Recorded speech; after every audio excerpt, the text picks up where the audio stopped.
Hello, cake frosting, star warlocks, new Londoners from Wisconsin, and ice pilgrim mages, and welcome to the next Mort Safe and Sound, medical malpracticing, and coalition demolition episode of FROSTPUNK 2.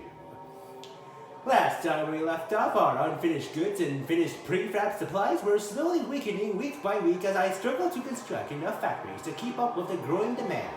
To make matters worse, our informant engineer source warns about a group of resurrectionist body snatchers who conspired to raid informal home burials to sell to the immoral doctors who wanted to cut up the bodies for science with no regard to the deceased family's dignity and respect for the departed. So, as my first initiative tackle on the emergent issue, I looked up on the law archives to draft a new law that will protect and implement a funeral cemetery system and restrict the supply of dead corpses to medical students by allowing only executed criminals, extremely hungover victims, and dead orphaned or lost children to be supplied to the research institutes. However, just as I was going to have the law set in the tombstone, the deadly frightful scenario of funeral crashes had occurred when a fight broke out over a deceased man between his grieving family and the medical intellectuals who want to dissect the dapper cadaver for research. Not surprisingly, the funeral wake suddenly turned into a lively daylight knockout brawl among the funeral attendees and a mortified family, only stopping when they realized the body was suddenly gone. Before any accusations could be made over the name of the body snatcher, I quickly diffused the grave situation and announced that not only will I pass a law regarding funeral rights and protections, I will also invest in special caging devices known as mort safes, which will basically mandate the construction of iron cages that will shroud over the deceased buried persons before being locked in with top plates via two specialized keys to protect against disinterment of the graves indefinitely. I also propose a similar law to curb illegal body selling by permitting collection of dead cadavers from workhouse factories within 48 hours after its death, if the body is not claimed by their families within that limited period. Kinda like the Anatomy Act of 1832. In other news, as the medical community are taking surgical cutthroat measures to obtain refrigerated corpses, another issue arises from the lack of essential supplies for both unemployed and discouraged workers due to the rising feedstock prices under the stalwart price fixing via command economy. One of the stalwart delegates claims that this paid essentials law will encourage the unemployed to seek jobs and participate in society, and anyone else who is unable to work are responsible for their own downfall and thereby defective in their individual work ethics. As I browsed through the note pages from my business ethics course, I refuted that argument with criticism against the outdated new faith work ethic, as the retired, elderly, physically disabled, school-children, and other legitimate invalids may not be able to participate in the labor force, and other factors like economic inflation/recessions, bad working conditions, and mistreatment of workers may discourage the unemployed from seeking worthy employment with better wages. Unemployed people also cannot participate in consumerism and therefore cannot contribute sales taxes to our government treasury. Thus, I did what any liberal Canadian minister would do during the hardest drops in temperatures and employment, and allocated a portion of government heat stamps towards EI, or employment insurance, pension plans, old age security, child benefits, and disability checks for the citizens who look like they're at the brink of becoming brittle ice sculptures in the middle of the hellish streets of New London. After the social welfare issue has been resolved, the construction of a newly researched Amish-inspired biowaste hothouse has been initiated on the Northern Food Districts. As an additional bonus, the forage additives law worked naturally in harmonious tandem with the new eco-friendly hothouse, as volunteers further contributed to the boost in food production yield by adding berries, dead branches, animal carcasses, frozen corpses, and, as I predicted, discarded poo from Arctic animals to the compost. To further gain trust and social relations with the frosty cakes and flakes, a new moss filtration tower was researched and built within the Southern Housing District, located very close to one of the industrial factories and coal mining operations. According to this radical theory, the moss acts as both natural pollution indicators and pollutant absorbents of carbon dioxide, nitrogen oxides, and sweet particulates, making them ideal for filtering out smoggy air from factories, vehicle traffic, automatons, and public trains within the congested streets and roads of New London. Upon development of the first moss filtration tower, which looked more like an artificial tree with panels of moss, our new working volunteers activated rapid filtration to suck up all the polluted air and filter it through the moss. However, the forceful air drafts caused most of the moss particles to become detached and fly into the vulnerable lungs of our workers, leaving them gasping for fresh filtered air as they suddenly become down with a case of literally green lungs and black lungs all at the same time. In other news, as the coal supply in New London was beginning to run dry and coming apart at the seams, a new expedition team was hastily gathered from the Frostland Boy/Girl Guides Association and were set up with their Frostland Guidance Council to further snowscapes with a quest to search for a more permanent coal bed source. As I was preparing the little icicles on their first family-sponsored field trip to the Frostlands, I was informed about the first successful surgical appendectomy in New London performed by Dr. Thomas Morton, who is actually based on a real-life American surgeon of the same name, Thomas George Morton, who also succeeded in performing the same type of surgery on a 27-year-old patient back in 1887, which was the year the Great Falls first appeared.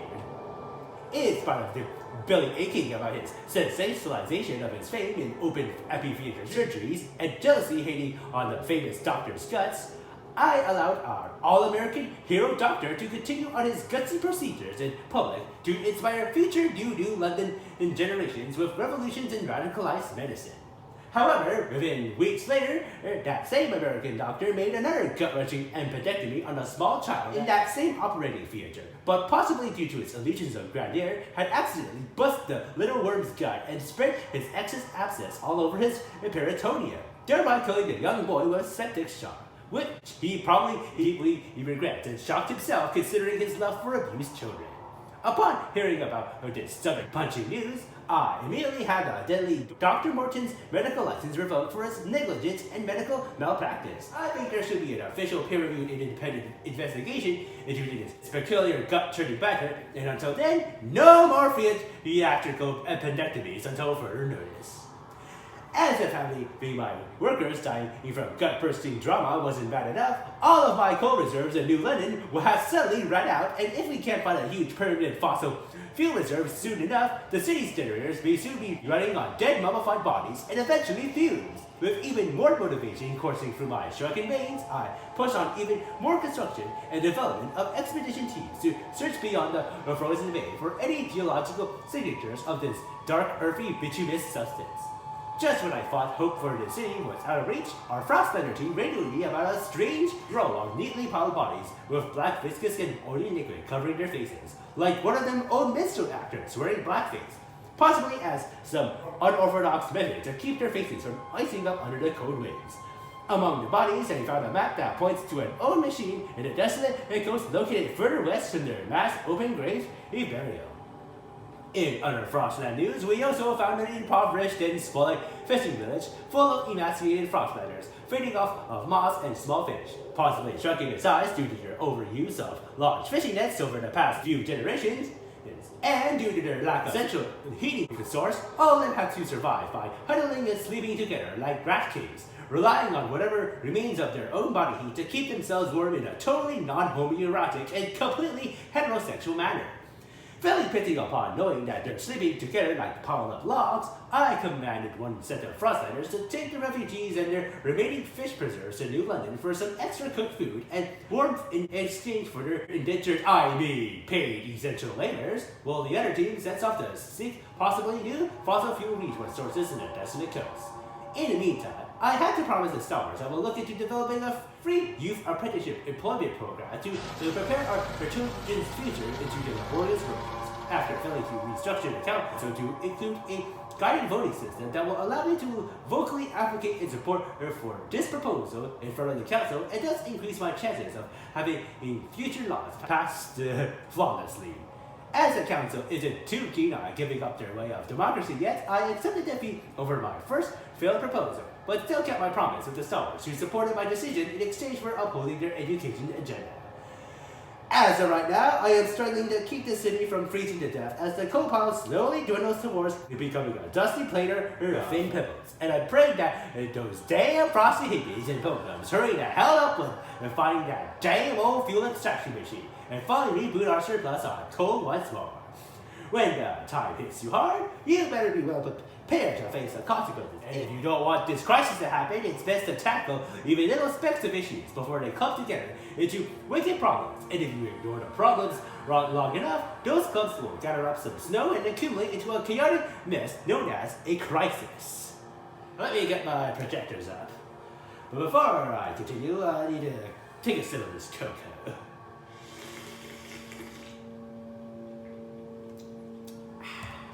Now, let's review what are issues.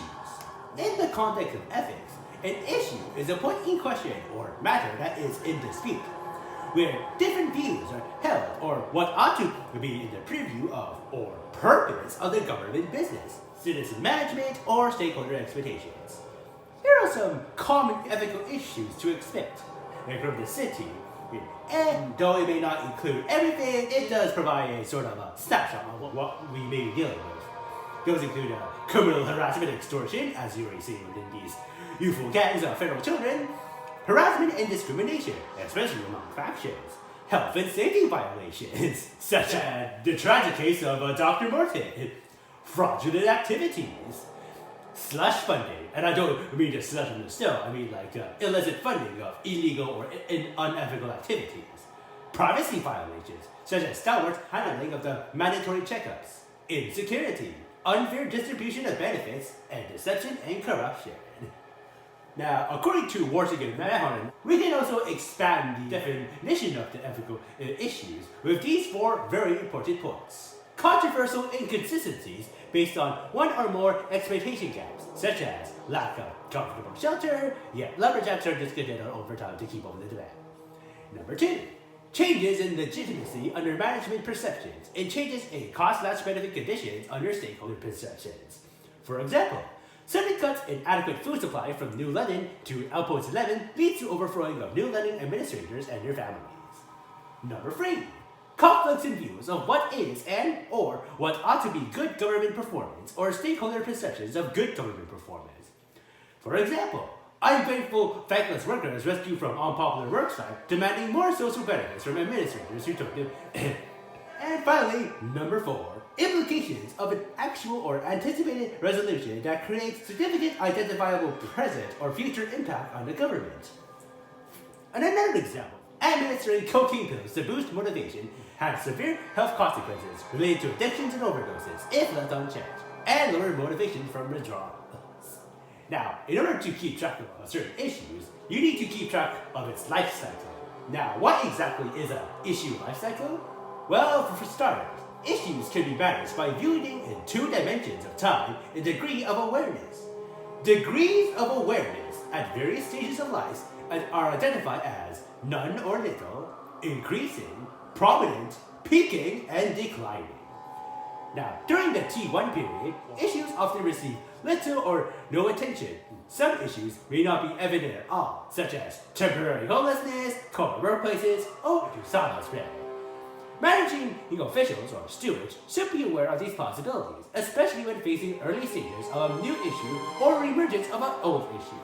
For example, if you let your people be too homeless and cold for way too long enough, it's gonna cause an increase in hospitalization rates due to sickness from the cold. And this in turn is gonna lead to a sudden drop in your workforce. Just because the government may not be aware or choose to remain inactive of the growing issue, does that mean the issue is non-existent? Okay, the only way you can get the government to tackle on an issue is when the issue is raised by the public or the NGO factions, and the stakeholder impacts are realized. And I'm gonna put this graph for a little while I sip my coffee. Take the time a little bit to study before we move on with our main objective.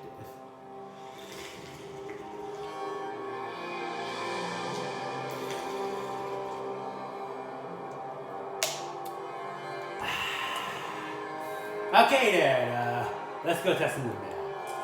See how long it's gonna take to the desolate coast here. Let's see. 9 weeks and 4 days. How long is our cold gonna last again? 9 weeks exactly.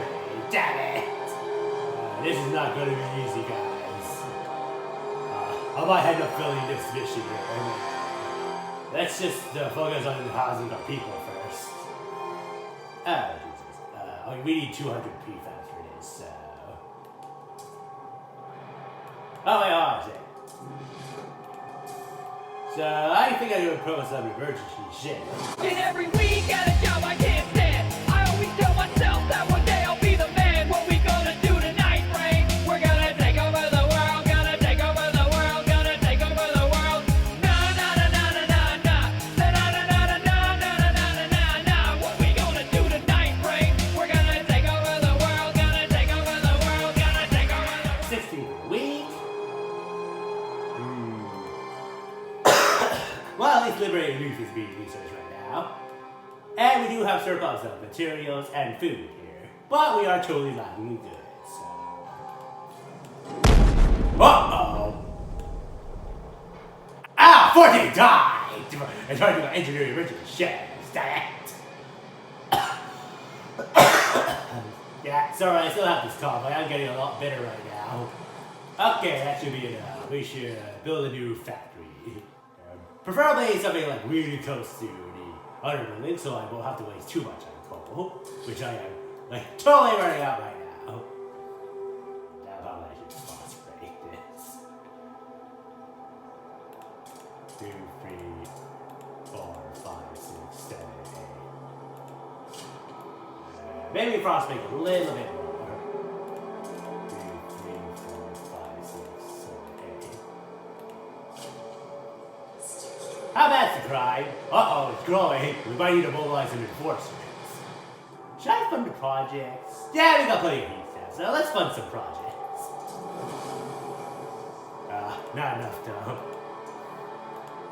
What if we grab them a next agenda though? Alright, that should do it. Okay, now I can mobilize the enforcers.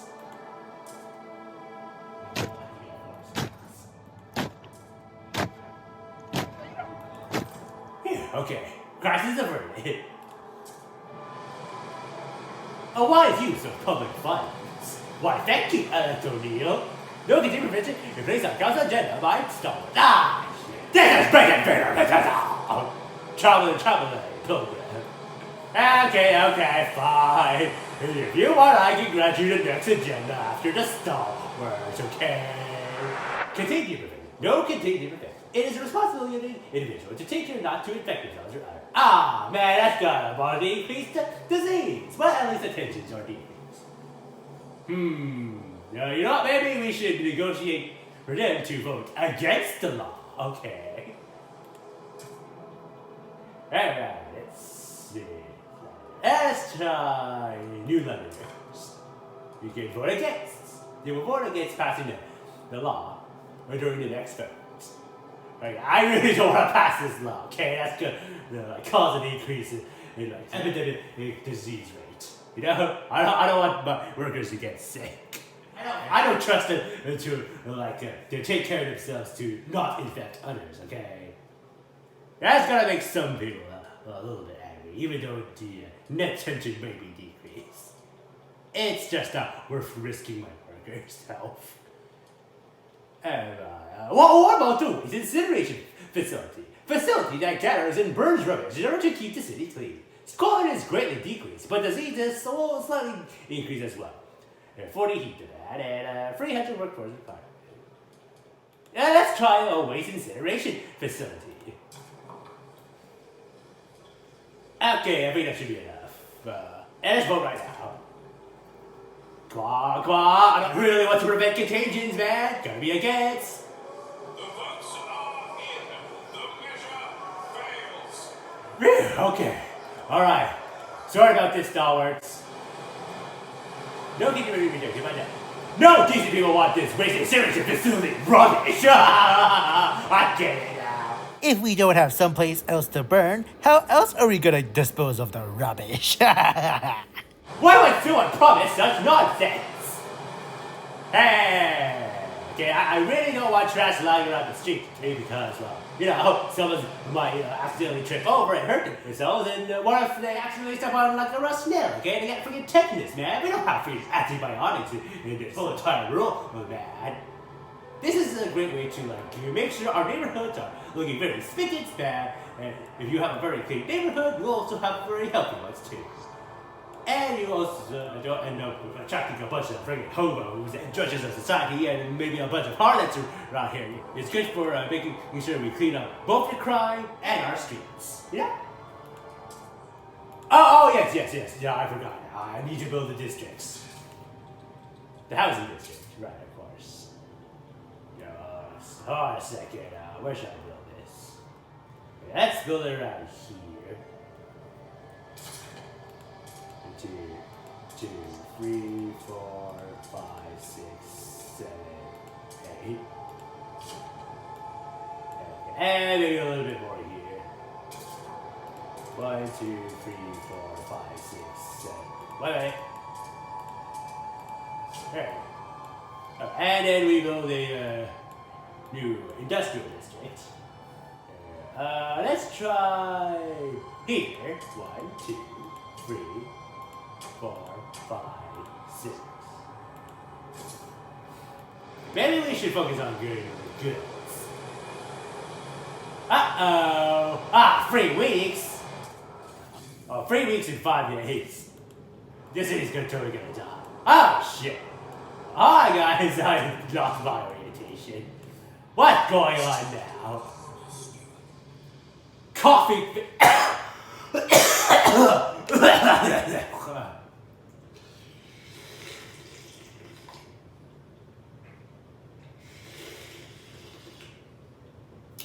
Sorry about this, guys. Still have a bit of a pneumonia within me. Keep recycling. Anyway. Right. I forgot we were repumping the friggin' smog back into people's home. Steward, we know the rising chronic lung conditions after we started pumping recycled heat into our housing districts. Okay, so I did some extra research into this heat recovery and recycling infrastructure and discovered that we could have implemented an indirect heat pumping system that uses a working fluid, preferably an antifreeze glycol water mixture, to absorb the heat from the industrial waste smog before circulating that fluid into the domestic heat pipe system and pumping it back to the industrial heat sinks in the exhaust flow to repeat the process. We could have also circulate the smog exhaust to economize on the heating energy for the superheated steam boilers powering the electromagnetic turbines, thus saving more fuel required to activate the electrical heating system, thereby further separating the toxic smog away from the internal confines of housing districts. I guess among all that scientific rubble, I'm trying to say is, my bad, guys, my bad. Doctors suspected fumes of the industrial plants where the heat originates leaking into people's homes. If this goes on, it can lead to bronchitis and even death. And don't forget the carbon monoxide poisoning. Especially among the weakened and the elderly, said one physician. We can sell filters to block the fumes, but this can reduce the amount of heat we recycle. What do you say? Install filters. We must care for the weak, even if it reduces how much heat we recycle. Heating recycling is less effective at increasing heat output. Relations worsen with the frostliners in the middle. Power through. Less heat will put the holes in the at rest, not just the weak. Heat recycling increases disease. Relationships slightly improve with the frostliners and pilgrims. Yeah, you know what? Yeah, let's install some filters. I don't want anyone dying from carbon monoxide poisoning.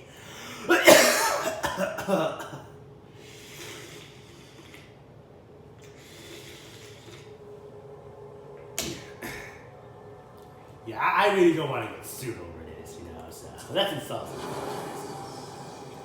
Recycling costs disease prevented. Heat efficiencies have also declined. Man, how I have to put 100 coal, man. At least they're very close to finding a new coal source. Only 2 weeks left. Let's hurry this up a little bit. Oh wait, they're almost done now. Alright. Okay, there we go. Now we can go back. I said. 2 weeks and 2 days. Okay, there we go. Okay, I paused too early. Alright, let's see what we got. Dreadnought, a ruined machine. That's the Dreadnought from the prologue. I see that. This is where the Wanderers were before. A ruined machine lies across the crevasse. Wagons spilled into the nearby snow. There are clear signs that people have come and gone from the site, even storing goods here. But what amazed our scouts that most of it is a huge quantity of readily available oil. This could be the fuel source we be looking for.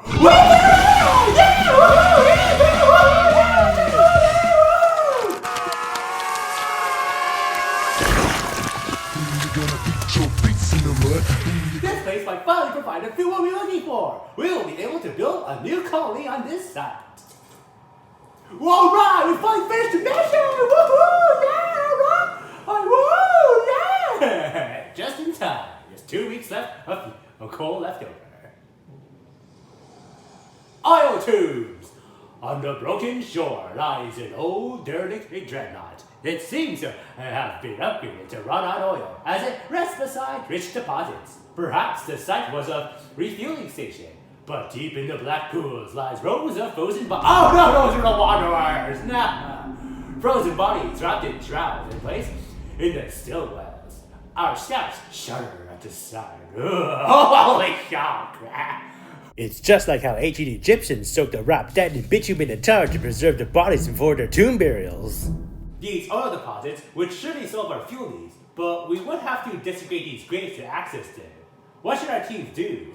Remove the bodies. We need all the fuel we can get if we are to survive. More oil deposits will become available. Respect the dead. Let the dead lie in peace. We will only access the vacant oil deposits.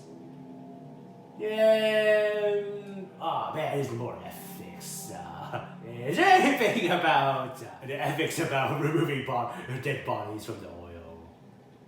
Well, you know what? Since I did pass a law regarding about funerals and respecting the dead, I should at least remain consistent with my values. So we're gonna respect the dead and access only the vacant oil deposits. Oil will save the city, but we need to adapt our generator to use it. In the meantime, we will need to establish a reliable supply. It's time we sail beyond New London, create a colony at the Old Dreadnought, and connect it with a solid trail to New London. Only then can be supplied, we assure. This will save the city! Woohoo!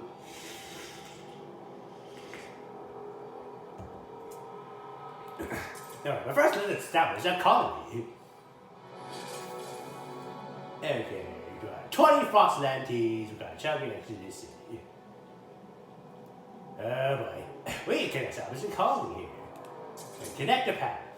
Construct a trail to colony the city. Yeah, we already know about that one, so. Oh, how about Skyway? Skyway's much faster. It's connected to here. And checkpoint. And that should do it. 2 weeks left to construct. Okay. Jeez. Now that we have enough, I think we should focus on creating a new logistical district here. Is there another this station that I must have missed? Oh, over here. Ah, there it is. Let's expand a little bit to the west. Woo, more food. Oh, there's infinite materials here, so. Okay, let's move on over here. Oh, wait. 2, 3, 4, 6, 7, 8. Okay, and let's see. Uh-oh, only 1 week left. God, I better get that Skyway fixed up and running again. Let's build more houses. 2, 3, 4, 5, 6. Check. Yes, we're saving fuel, guys. Oh, we're almost done with the research on the liberated youth. At least we got that going for us. The Star Wars during the life, you kept your word. They now look upon your rule more positively and consider you a leader for integrity. Relations with Star Wars improve and trust rises. She. Okay,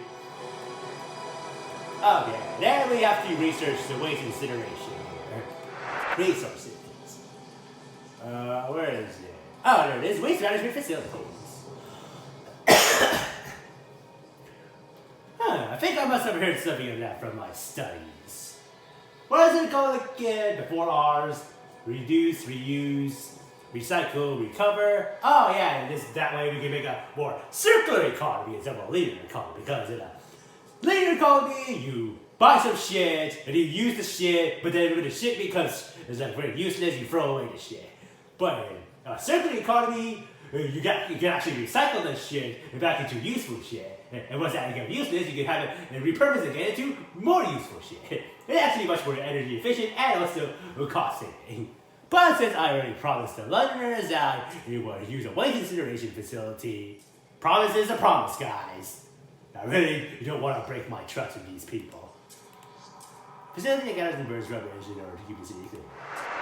For today's hot new topic, a waste incineration facility is an industrial waste processing plant that implements thermal treatment of rapid high-temperature combustion to instantly burn unwanted disposable materials, discarded goods, hazardous waste, and other refuse, thereby converting them into ash, flue gas, and excess heat in the process.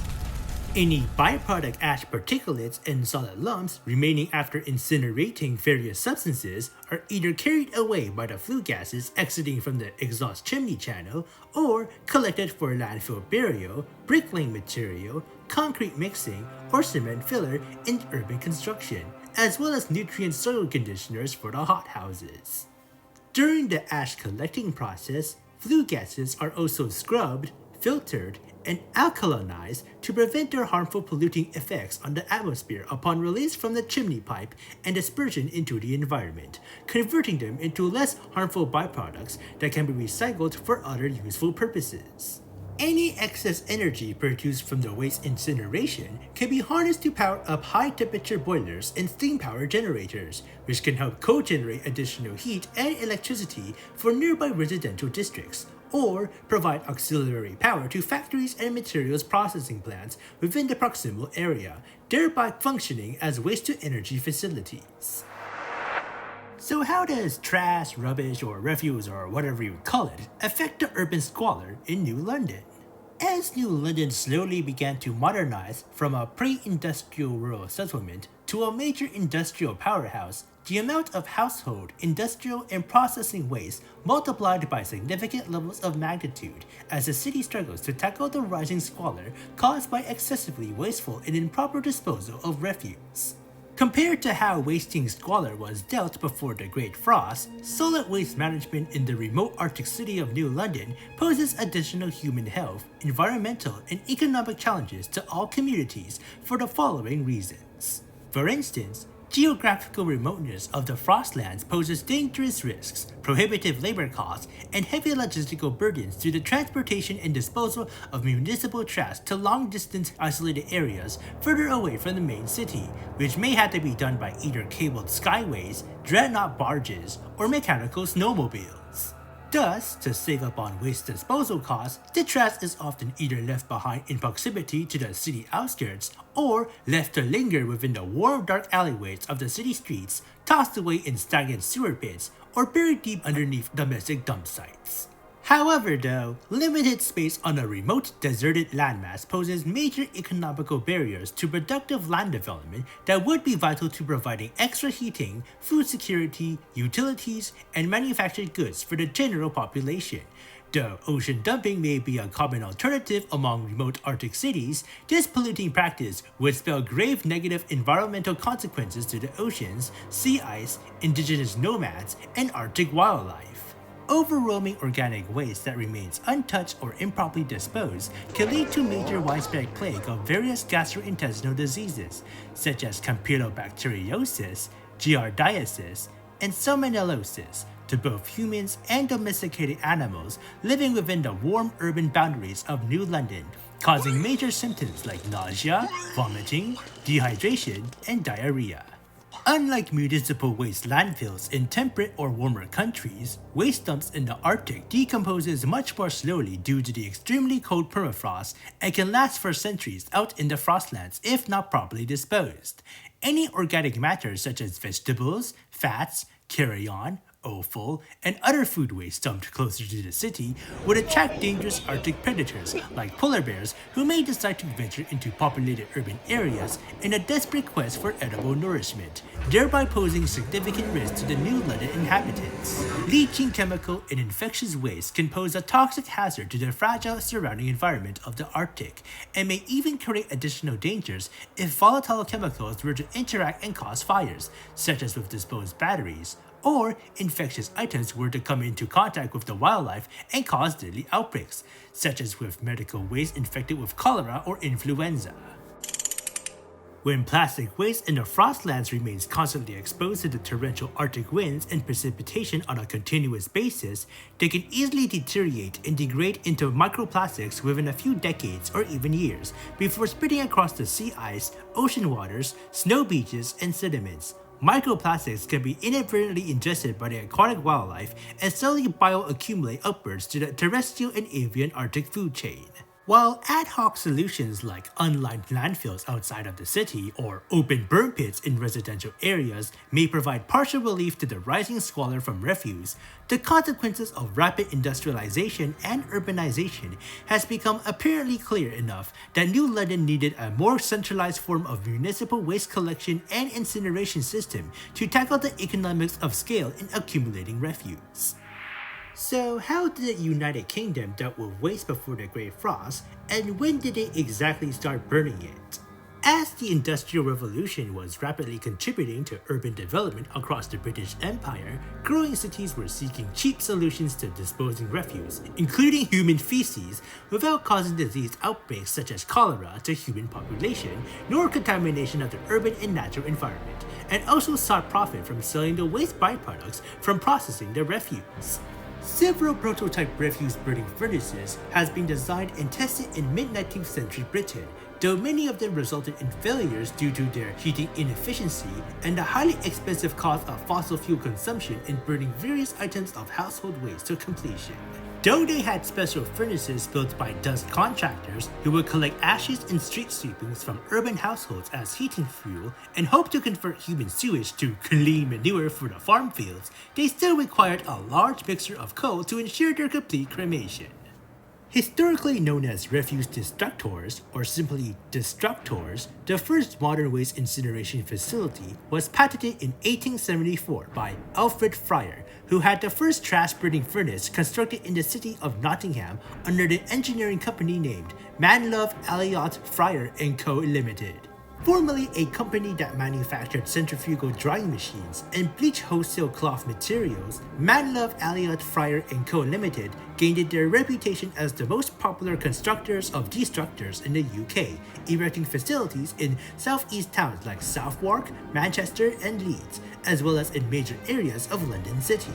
The design of Fryer's first waste incinerators were constructed as a line of brick-lined destructor furnace cells, each of them built with a simple fixed grate positioned over a lower ash pit and a bottom side opening to allow the incinerated contents to be collected.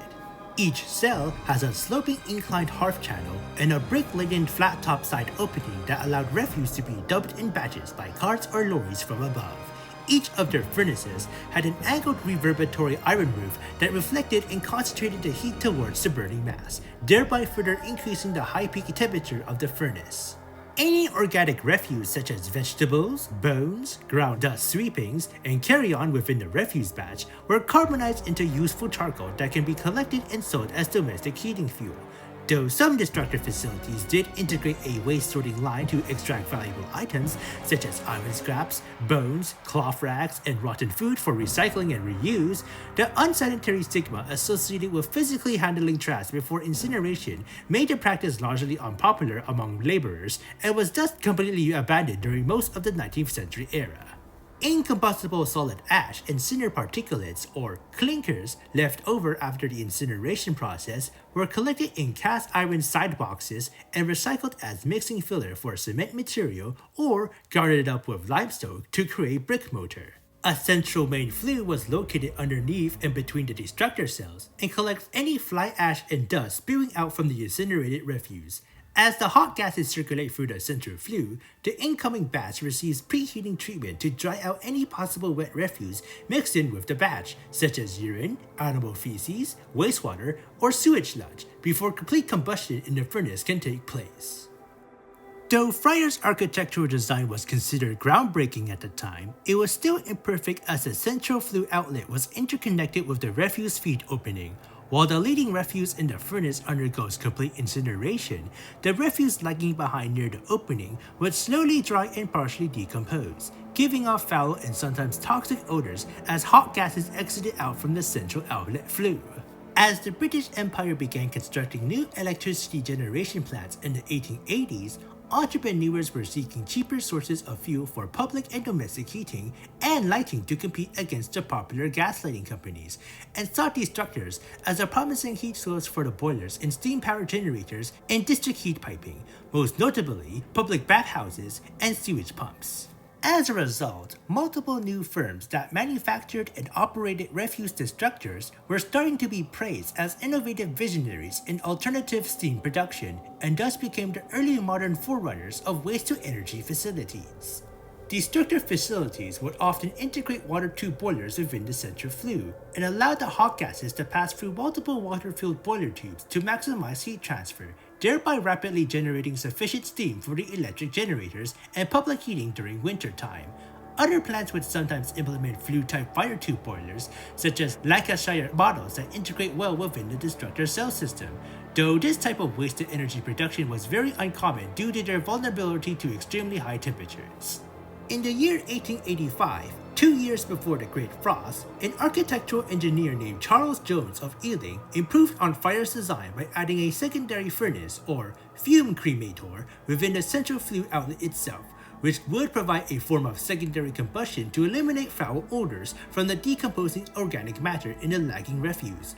However, this additional feature incurred extra fueling costs for the destructors, so his idea of secondary combustion was largely abandoned by these early waste incineration facilities, and would not be implemented until several decades later into the future. By the first year of the Great Frost in 1887, engineer William Horsfall of Leeds contributed to improving upon fire's destructor design by relocating the outlet flues closer to the front end of the furnace chamber, and thus reroute the foul odors away from the refuse feeding hole, which was raised further above the back end of the furnace cells and completely separated from the main flue chamber. Any foul odors emanating from the raw refuse will be blocked off by the piling refuse above and forced to circulate across the hot iron reverberatory roof to become quickly preheated for a more rapid and thorough drying and decomposition process. Horsfall's destructor also introduced blasting flue ducts that use steam jets, or steam turbine fans, to force hot air upwards from the closed lower ash pits, thus further boosting the heating efficiency of the waste incineration process.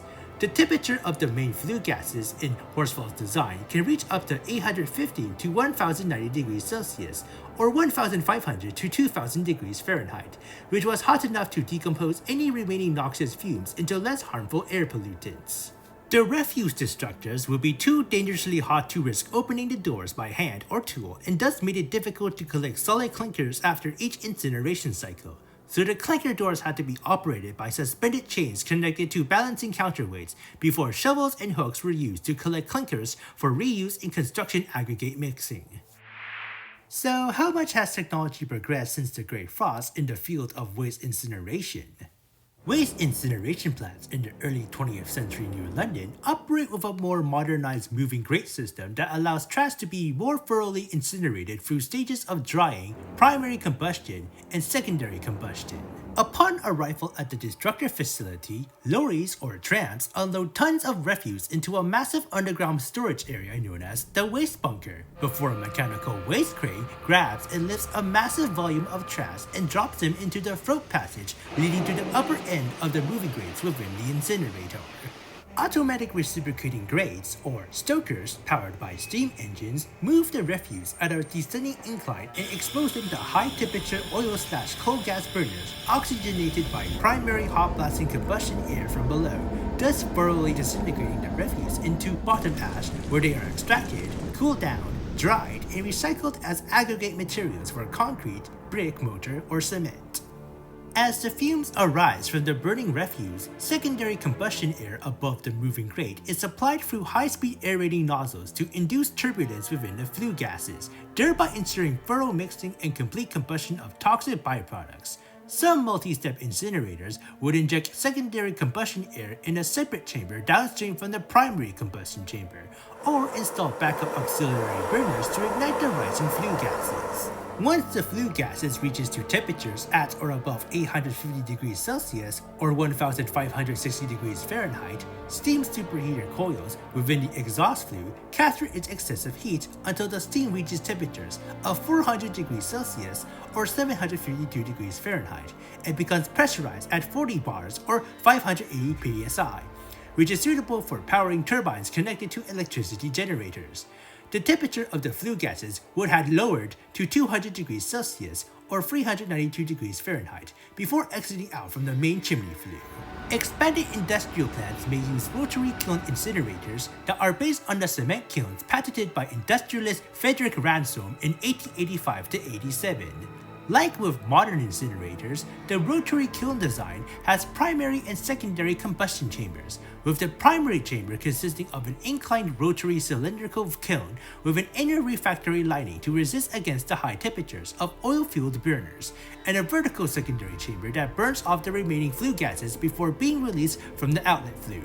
As the municipal solid wastes are being dumped into the primary chamber, and hot combustion air fuels the incinerating flames within, the rotary kiln spins slowly along its longitudinal axis to move the waste forwards and ensure thorough combustion, destructive distillation, and volatilization of any wet refuse mixed within the burning mass. Through electrical grid expansion and interconnection with the destructive facilities, an electrically powered refuse collection system can be implemented to create a unique form of circular economy in which council-owned electric tram vehicles and lorries act as automated carts that collect and transport trash before feeding them to the co-generating destructors that power up their own electrical charge stations and railway lines. So what are the supporting viewpoints and opinions on waste incineration? Elimination of toxic hazards. Incinerating infectious materials such as medical waste and items exposed to pathogenic biohazards such as blood-soaked bandages, menstrual pads, or soiled nappies can protect the human population from direct contact with vector-borne diseases, thus preventing potential widespread outbreaks within the city limits. Any traces of toxic chemicals that cannot be safely dumped in landfills without leaching into the Arctic environment, such as lead and sulfur in batteries, kerosene in lamps, or carbolic acid in antiseptic bottles, can instead be instantly pyrolyzed and vaporized through incineration, thus avoiding unnecessary chemical pollution and potential toxic bioaccumulation within the food chain. Bottom ash residue from advanced waste incinerators are vitrified at temperatures of 1000 to 1100 degrees Celsius or 1830 to 2010 degrees Fahrenheit, which reduces their toxicity and lowers risk of chemical leaching into the permafrost or soil, thereby eliminating the demand for constructing new specialized landfill areas with protective lining. Significant reduction in greenhouse gas emissions. As absurdly counterintuitive as incineration may sound, waste elimination through rapid combustion actually cuts down on the large amounts of CO2 and methane emissions that would have been otherwise released by much larger accumulating municipal trash in the form of landfill gases. However, if the majority of the waste being burned consists of firmly treated plastics or recyclable organic materials, this could lead to a net increase in CO2 emissions being released into the atmosphere, hence why it is highly important for municipal localities to mandate and incentivize local waste sorting of reusable and recyclable materials before handing them off to be transported by refuse lorries and trams. Alleviation of urban congestion. By transporting large amounts of trash to be eliminated by a waste incinerator, the size of urban landfills can be significantly reduced and thus allow generator cities and their Frostland colonial outposts with limited landmass to expand their urban construction plans and build more productive facilities and residential infrastructure for the dense mass populace. Waste incineration facilities that implement primary and secondary combustion processes can reduce bulk solid mass by 80 to 85%, and, if mechanically compressed by trash compactors before incineration, reduce the volume of solid waste by 95 to 96%. As a result, squalor is significantly reduced by a level of 40% per incineration facility. The elimination of trash on public venues, streets, and roadways allows pedestrians and transportation vehicles to traverse through the urban network much more quickly without any obstruction and impedance from roadside blockages.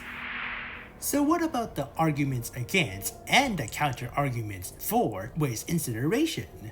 High energy fuel costs. Incinerators do require significantly large amounts of starting heat fuel, up to 40 megabtus per hour, to completely burn off the waste, though as more waste is fed into the incinerator to generate additional heat energy, the amount of fossil fuels required to maintain extremely high temperatures gradually decrease, as long as waste is continuously supplied and offsets the aggregate demand for fossil fuels.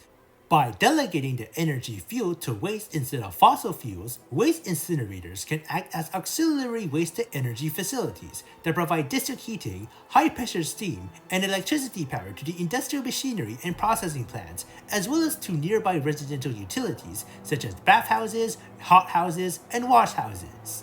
Demotivation in recycling. Since the incinerator requires a large continuous supply of waste fuel to maintain significantly high temperatures for the boilers, critics argue that waste incineration programs may disincentivize locals from practicing a more conservative lifestyle of reducing, reusing, and recycling long-lasting goods and recovery of quality materials, and instead encourages them to engage in more wasteful consumerism of mass-produced goods with a shorter shelf life, thus leading to excessive wasting and relegating of valuable items as a sacrificial fuel resource. Any organic waste such as bones, offal, mold-infested wooden furniture, or torn rags made from natural fibers could have been sent to compost piles where they could naturally decompose into soil nutrients and provide exothermic heating for the hothouses. Thus, to address these concerns, waste incineration facilities could set up an auxiliary recycling department that separates items before incineration, which can prevent improper burning of items that may emit toxic fumes when incinerated, such as mercury arc lamps or thermoplastics, instantly explode when exposed to intense heat, such as pressurized fuel tanks or compressor tanks, or fails to burn completely due to high temperature resistance, such as heat pipe valves and steel cables. Waste batches may be first sifted through a cylindrical rotary screen to separate the bulk refuse from fine particulates of glass, stone, and ceramic waste, which could be reused as ground mulch, cement filler, motor mixer, or other construction aggregates. Any metallic items such as cooking pots, burst pipes, broken automaton parts, or discarded food cans could be sent to an alternate waste management facility that crushes, shreds, and melts down the scraps into reusable raw metal materials, or recycled and refurbished into new brandished goods and prefabs at the processing factories. Plastics could be sorted out and collected for recycling and reuse, but if the plastics are deemed too difficult to recycle, becomes less durable after multiple uses and recycling processes, or the facilities are technologically incapable of recycling certain plastics, they would be sent out to be converted into pellets and used as feedstock for the incinerator. Toxic byproducts released from waste incineration.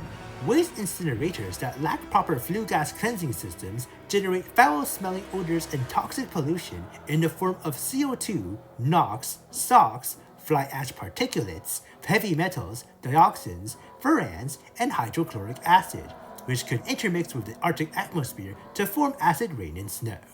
Communities living close to outdated or poorly maintained waste incinerators without flue gas scrubbers and filters can experience an average 20% increase of disease rates in respiratory illnesses, detrimental sexual and reproductive development, neoplastic tumors, birth defects, miscarriages, and infant deaths. Proponents, though, argue that these statistics do not account for other sources of pollution, such as diesel-powered automatons, public transportation vehicles, and proximity to the main city generator. Raising the temperature of the incineration and prolonging exposure of flue gases to the secondary combustion process could ensure complete breakdown of complex aromatic compounds in inorganic waste, but this comes at a heavy cost of absorbing additional heat energy from fossil fuels, higher risk of damaging incineration equipment, and expansion of the combustion chambers. If waste management facilities want to mitigate the consequential health effects of industrial-scaled waste incineration, they must develop and install proper wet scrubbing and fine filtration systems that can absorb these toxic byproducts before releasing them into the atmosphere. Desulfurization scrubbers with cool water sprays and lime slurries can clean out the SOx components of the flue gases. When SOx gases mix up with the lime under sufficiently oxygenated conditions, gypsum, or calcium sulfide, is formed as a byproduct and can be resold as drywall material, water filter media, food preservatives, or chemical fertilizer. NOx compounds could be absorbed by catalytic reduction by ammonia or urea within a catalytic converter, though considering the requirement for rare metals such as palladium, rhodium, and platinum, this type of advanced emissions filter technology in the early 20th century would be highly uncommon. CO2 scrubbers, such as quicklime and olivine, can absorb the carbon waste byproducts and could be extracted and resold as soil conditioner for the hothouses. Activated charcoal can be injected into the main flue channel to absorb any toxic heavy metal particulates such as mercury, lead, cadmium, or zinc, and collected by the following particle filtration equipment. Baghouse filters and dust collectors can collect any remaining fly ash carried along by the flue gases before they are sent to be buried underneath a landfill site or mixed with bottom ash in construction aggregate materials. Since fly ash contains more toxic components than bottom ash, the former option is often practiced under strict regulatory control. Electrostatic precipitators induces negative electric charge onto the finer particulates to impede their flow with the flue gases and form an electrostatic attraction with the microscopic dust pollutants. With adequate cleansing technology, waste incineration plants can emit fewer toxic pollutants compared to coal-fired power plants generating the same amount of energy, though they still produce more than natural gas power plants. Let's research this idea, as I promised.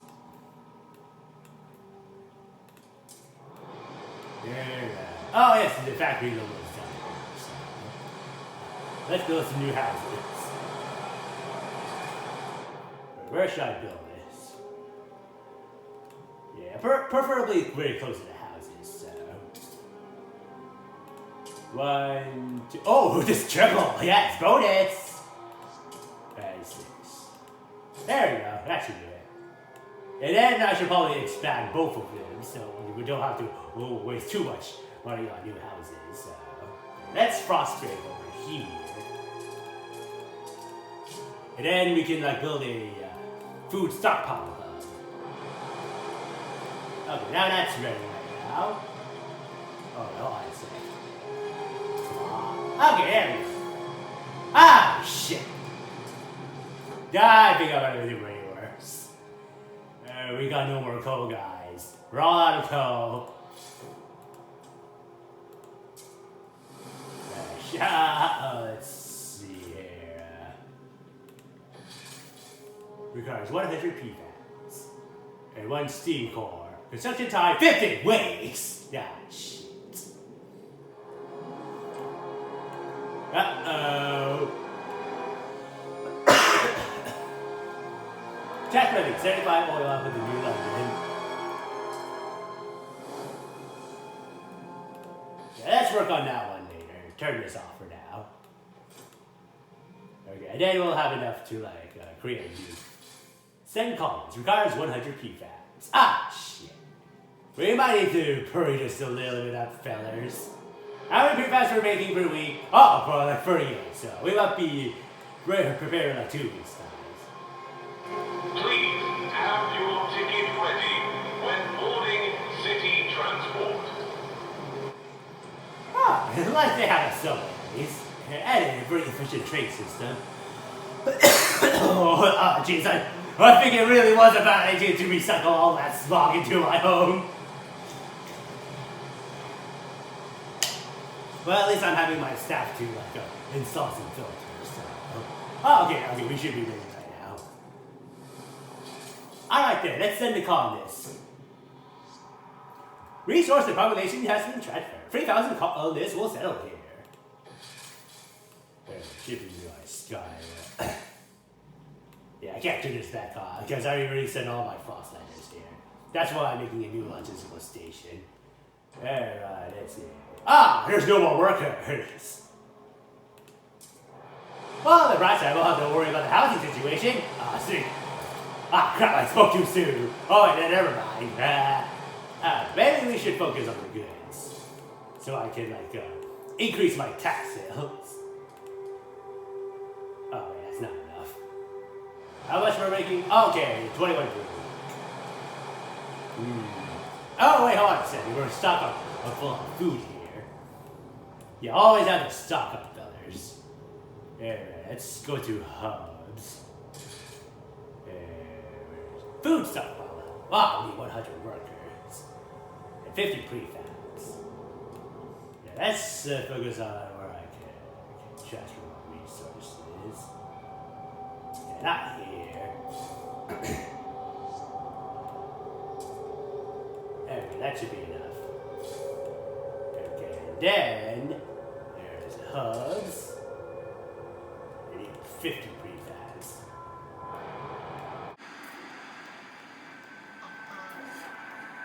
Okay, let's boost. Okay, there we go. That should be good. And we can put a food stockpile up.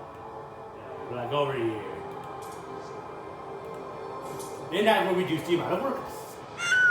Oh, Jesus. I hope my people don't die from the cold. Oh, okay, you're sick. Oh, now you get sick, too. Never you will be held in 10 weeks. Oh, yes, we need to build a new logistical district. Ah, wait, we don't have enough workers. Okay, maybe I could cut down here. Like, just go here. And then, FROSTPUNK. Move it to over. Where's the station again? Oh, right there. Okay. 1, 2, 3, 4, 5, 6, 7, 8. Now we need to build another material stock. Since we are now like getting much more surplus. Okay, let's see. Material stock will be 50 prefabs and 100 workers. Okay. Let's cut it down here.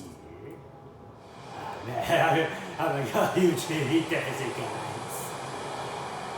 We're getting too cold in this city, guys, because of all these industrial buildings I'm constructing here, just to maintain upkeep. We'll just wait for the 50 prefabs to start. Fast for a little bit. How much we're making? 19 per week. Okay.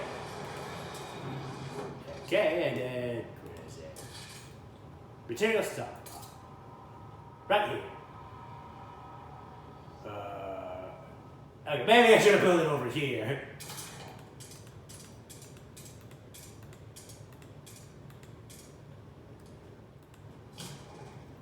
Okay, there we go. Let's boost this up a little. Oh shit, what's going on now?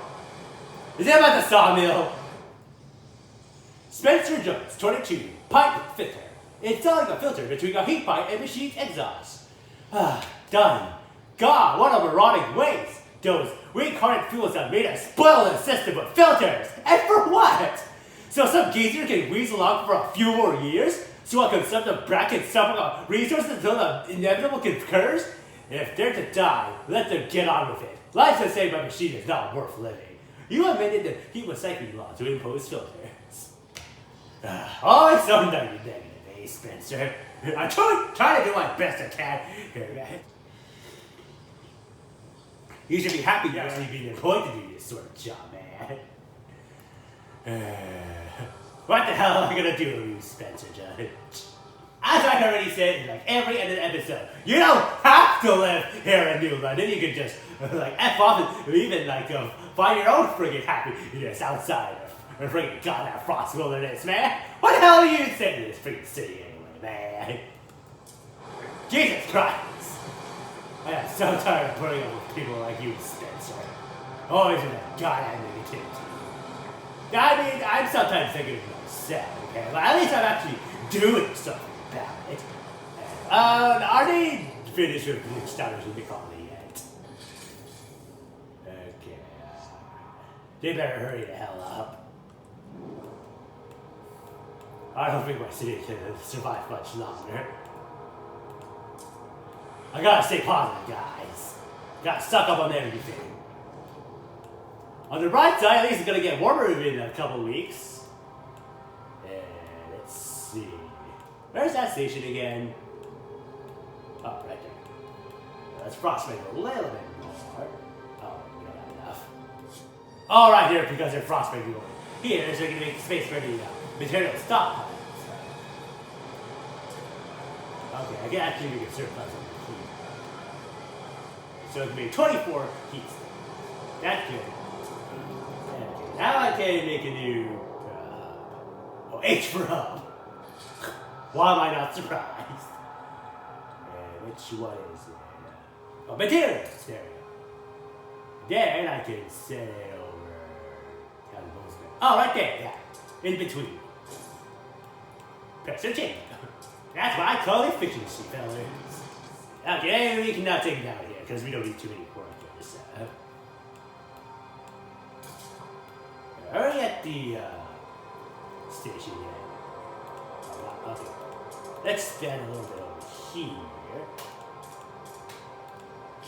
There we go. That's good.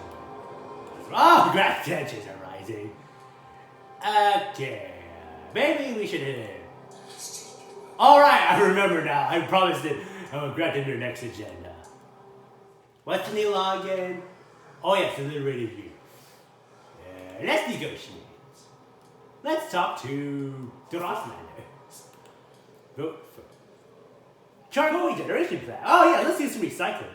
Facility that uses a mix of wood combustion and natural bacteria to produce a substitute used from wood and already spent charcoal. Oh, that's very ingenious. Yes, this is what I'm talking about, guys. Always about recovery from the waste, and you can use that waste to construct some new good. Yeah, turns the bad into the good.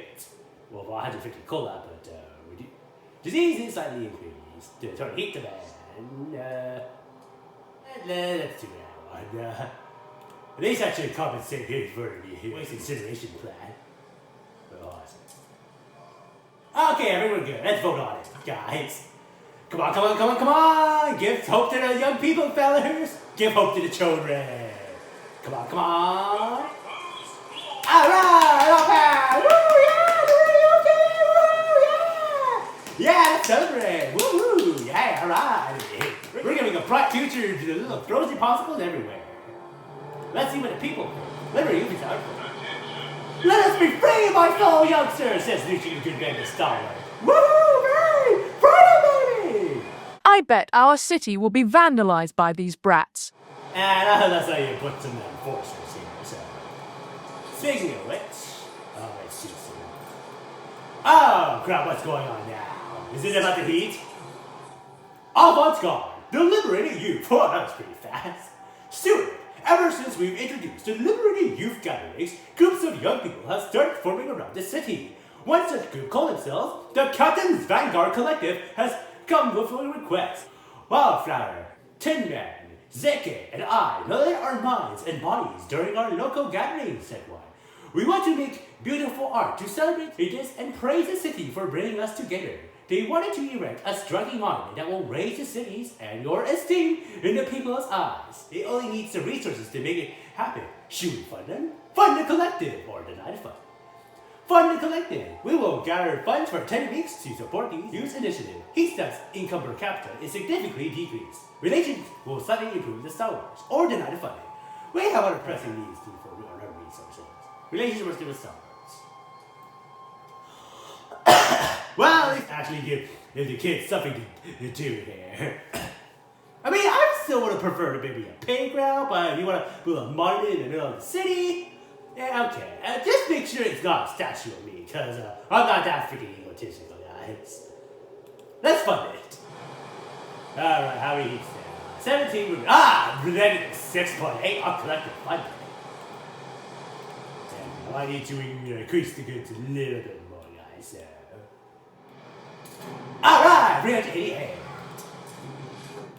Finally, now we have a bunch of very smart people instead of a bunch of very savage young kids trying to stab each other with broken glass and freaking steal shit.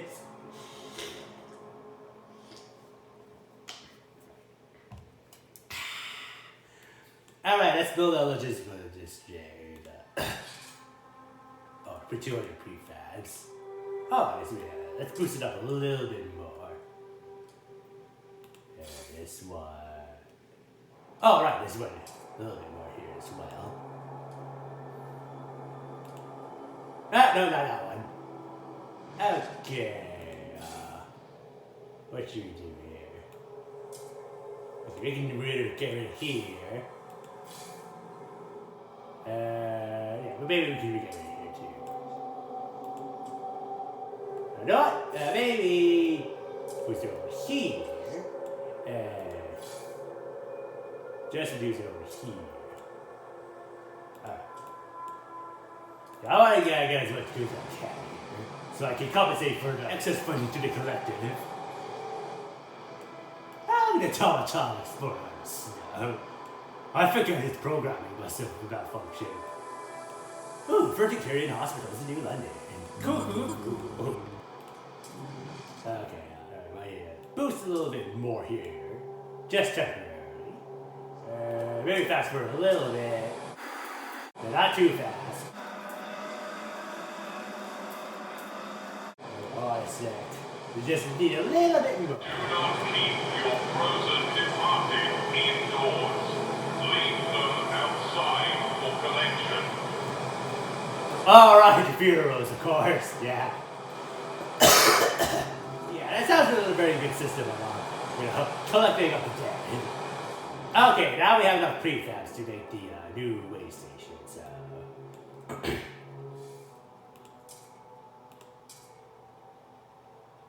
You know what, since we're like a little bit excess on the amount of people here, let's keep that here, and where are the new houses?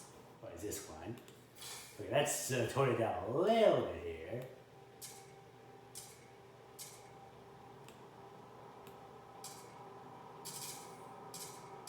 Okay, maybe just this is fine. And then we can get some new distance. Right. 2, 3, 4, 5, 6. There we go. I hope it didn't do all this established now. Okay, at least the heat demand is like cut down a little bit. Okay, everything's in excess right now. Cool. Which is... Oh, okay, finally, all the deposits discovered. Time to do oil. Okay, now we researched. Alright.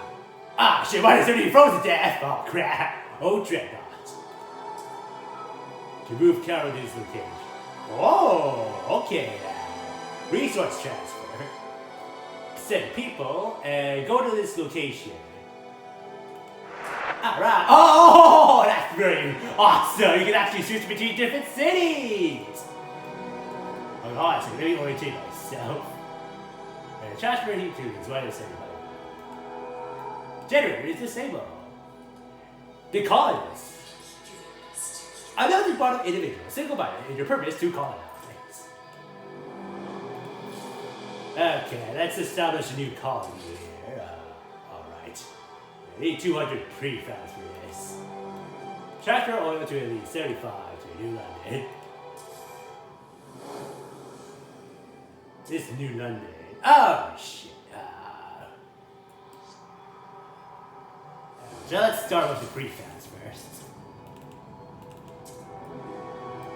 Yeah, I might fail this job here because I didn't find oil fast enough. I was too focused on trying to improve my city. Uh-oh! I'm trying to help you. New Londoners, alright, just the rise of the New Londoners. Yeah, it's literally running on fumes, guys. You can play a program, find a program, and you can after hours, in order to expose them to new experiences and foster new growth. Plus 120 heat time. Percentage of workforce is now increased. Let's do this, guys. Alright. Oh, 156 though. Uh-oh. Okay, maybe we do need a hot new hospital. Let's see. Okay, that's that one. Alright, the Frostman team. I should probably explore a little bit more. Let's check over here. Manual car. Among debris in a manual car, we found a navigation log. We can't wander forever. If only we can get through this cannon, then we can set up a permanent base next to the oil. The car holds the large number of cores. Salvage to parts. Alright, that's gonna cost 5 frost logs, so. Okay, what is over here? A tanker full of oil hangs in a narrow crevice. It'll be dangerous to extract without specialized equipment. Alright. You ready? There's no point in taking its oil until we learn how to use it. Same message. There's no point in taking its oil unless we learn how to use it. We need to have an operational Scout headquarters building. Oh, okay. Maybe I should have researched on that. Thanks. Oh, right. I forgot the charcoal. Right. Okay, charcoal regeneration plant. Facility that uses the mix of wood combustion and natural bacteria to produce a coal substitute for wood and erase red on charcoal. Functioning similarly to a coal mining facility, the charcoal regeneration plant is a solid fuel manufacturing facility that compresses sawdust, wood chips, and spent charcoal to form biomass briquettes, which will later become carbonized into a charcoal substitute that emulates high-quality black anthracite coal. Other additives for the charcoal briquettes may be thrown into the powdery mixture as binding agents, fuel accelerants, or additional combustible biomass to facilitate their solid structural integrity, fuel ignition, and calorific energy content, respectively. Though the type of machinery used may vary across different charcoal manufacturers, the main processing steps in briquette production generally commence with air drying the pulverized combustible waste before compressing the particulates into solid briquettes and subjecting them to pyrolysis, or intense heat decomposition in the absence of oxygen, within traditional charcoal kilns or modern carbonization furnaces.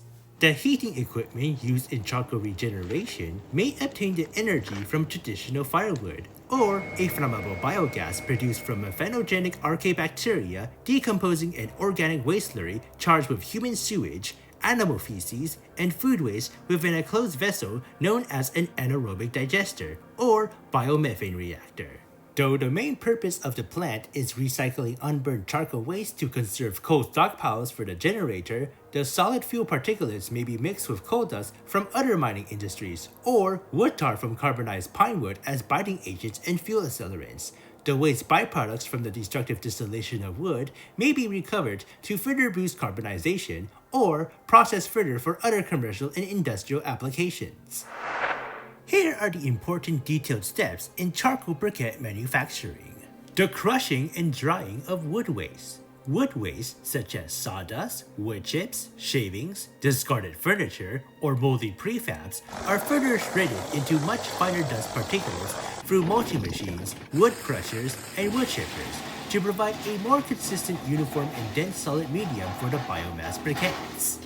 The processed sawdust is later piled into large mounds within an enclosed warehouse for storage, where they can either dry naturally for days until reaching the ideal humidity of around 10%, or quickly dried through a convectional heating apparatus known as a sawdust dryer.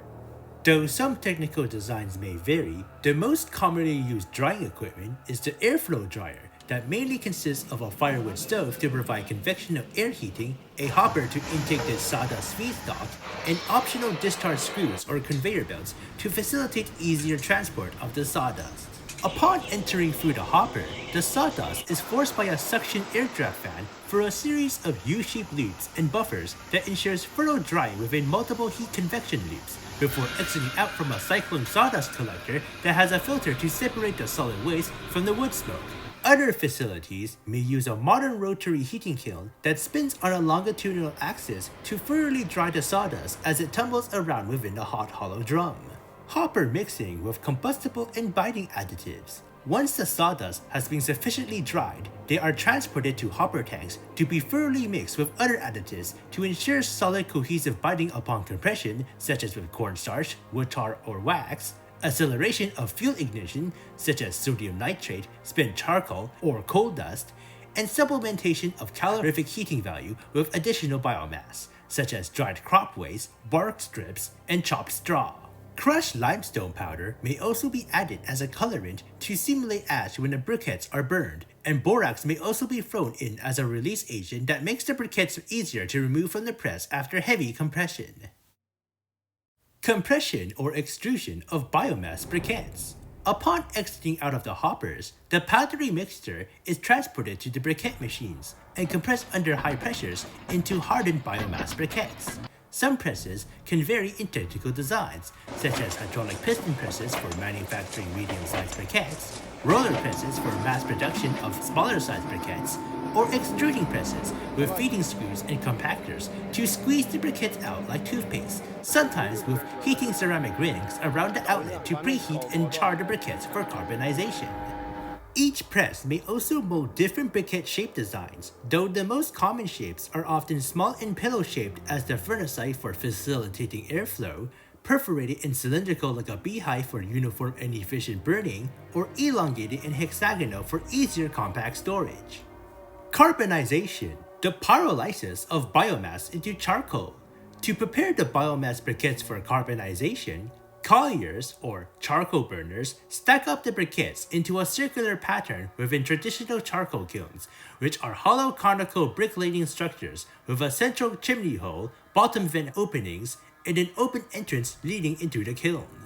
After filling up the interior of the charcoal kiln with briquettes and packing in extra wood waste as structural support or kindling, colliers seal the ground entrance with a clay brick wall before igniting the briquette pile with burning fuel via upper chimney hole. Vent holes near the base of the charcoal kiln provides regulated airflow and ensures a uniformly high temperature medium within the burning biomass. If odorous fumes start spewing out from the vent holes, the colliers would cover the vents to prevent them from escaping out into the atmosphere. Once sufficient heat has completely engulfed the entire briquette pile, the chimney hole is immediately plugged with wet clay, wood chips, or sawdust to prevent oxygen from entering the burning mass and incinerating the briquettes too quickly into ashes. During the pyrolysis process, vaporization of water vapor, destructive distillation of volatile compounds, and thermodecomposition of cellulose and lignin occurs within the charring biomass, leaving behind mostly aromatic carbon-rich content, with some traces of other hydroxyl, nitrate, and carboxyl groups within the charcoal, before eventually cooling down for several days on end. Modern charcoal production facilities now use advanced carbonization furnaces with an inner sealed metallic chamber to store the biomass briquettes, and an outer chamber to contain the external heat load, usually burning firewood as the main fuel source. To maximize the speed and efficiency of carbonization, the furnace is fitted with a retort system that recovers the wood gases from destructive distillation and combusts them to provide additional energy to the heat load, thus further raising the temperature of the pyrolysis process. While traditional kilns can yield 10 to 22% charcoal per weight of biomass, a retort system can further boost the charcoal yield to 30 to 42% per weight of biomass. To further cut down on the large demand for firewood, charcoal regeneration facilities had started implementing methane gas production in anaerobic digesters as an auxiliary source of heat for the kilns and furnaces. Biogas production in anaerobic digesters. Anaerobic digestion, or biomethanation, is the bacterial process of decomposing organic matters into micromolecular components such as carbon dioxide, ammonia, hydrogen sulfides, and methane, in the absence of oxygen, and usually occurs in poorly aerated environments such as underground thermal vents, stomachs of ruminant mammals, raw sewage, landfills, and septic tanks. Colonies of anaerobic archaea bacteria known as Mephanosarcina archaea can be collected from these habitats and cultured in wastewater under low oxygen and high temperature growth conditions within a steam core powered fermenting vessel known as a bioreactor. The methane produced from these archaea bacteria cultures can provide self-sufficient auxiliary heating for the bioreactor, thereby further cutting down on heating expenses. By taking advantage of the cultured methanogenic colonies, engineers can construct additional airtight and corrosion-resistant bioreactor vessels known as anaerobic digesters that can provide a controlled supply of both flammable biogas for heat energy and nutrient-rich solid digestate for hothouse soil fertilization.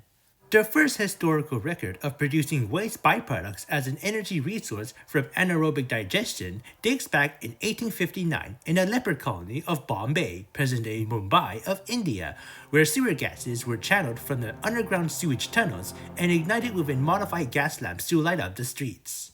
Rural settlements that lack a functioning generator, suffer from deficient coal supplies, or unequipped with modern mining infrastructure to extract coal at an economically sustainable rate would benefit from anaerobic digesters, since they can store animal waste foraged from the frostlands or collected from the reindeer farms, and collect kitchen waste from the cookhouses to grow a thriving bacterial colony of methanogens that can produce enough biogas for their heating braziers and cooking stoves. In expensive urbanized settings, human sewage, domestic waste, marketplace waste, slaughterhouse waste, lumber waste, hothouse waste, paper waste, and municipal landfills provide plentiful resources for much larger-scaled biogas reactors for widespread energy production in residential heating, power generation, and industrial purposes. Though, since this green technology was relatively new during the 20th century, their role in the energy market still remained minimal compared to the coal and firewood industry. Though there are various different designs of anaerobic digesters with their own advantages and disadvantages, the general schematic diagram of an anaerobic digester starts with a large airtight sealed bioreactor vessel, or several batch vessels, which is connected to a downward inclined feeding inlet with a mixing tank, an upper gas pipe on top of the vessel, and an expansion outlet with an overflow chamber. Digestible biomass substrate, or feedstock, is first collected, sorted, and mechanically disintegrated before feeding into the mixing tank, with wastewater collected from raw sewage, septic tanks, municipal waste leachate, or industrial sludge acting as the solvent to form a semi-solid slurry mixture. The most preferred available biowaste in the frostlands that could provide the highest yield in methane per kilogram includes municipal solid waste, animal food waste, and hothouse crop waste. Wood waste provides the lowest methane yield per kilogram, nearly less than half of the yield obtained from the organic food waste, and their lignin structure is very difficult for methanogenic bacteria to digest, so they are usually thrown into the stoves as waste fuel for the drying kilns and carbonizing furnaces, or shredded and mulched into finer sawdust particulates to be later compressed or extruded into biomass briquettes. Once thoroughly mixed and inoculated with the cultured methanosarcina solution, or simply liquid manure, to supercharge the biodegradation process, the organic waste is dispensed through the inlet leading to the bottom base of the digester, where it will provide methane-rich biogas as the anaerobic digestion continues onwards. As the biogas accumulates within the domed, or cylindrical top portion of the vessel, the built-up gas pressure exerts downward onto the surface of the wastewater slurry, causing the outlet to be filled up until the excess wastewater is poured out into the overflow chamber to prevent overpressurization. The wastewater in the overflow chamber is remixed with the biowaste matters in the mixing tank to be refed back into the digester and hasten the anaerobic digestion process. The pressure of the biogas within the reactor will continue to build up as long as there is a continued supply of biodegradable waste, until the gas valve is open to provide methane-rich fuel for the heating equipment, thus causing the wastewater slurry to rise up back again until reaching its new equilibrium level. So what benefits does charcoal regeneration provide to the environment and to our fuel supplies? Recycling of renewable and compostable resources. The charcoal regeneration facility promotes the recycling and reusing of every waste byproduct from sawmills, heating furnaces, hothouses, and domestic homes as a secondary heat fuel source and potential biomass material supply, thus saving a significant proportion of waste from being thrown into landfills or sacrificed as fuel for the waste incinerators.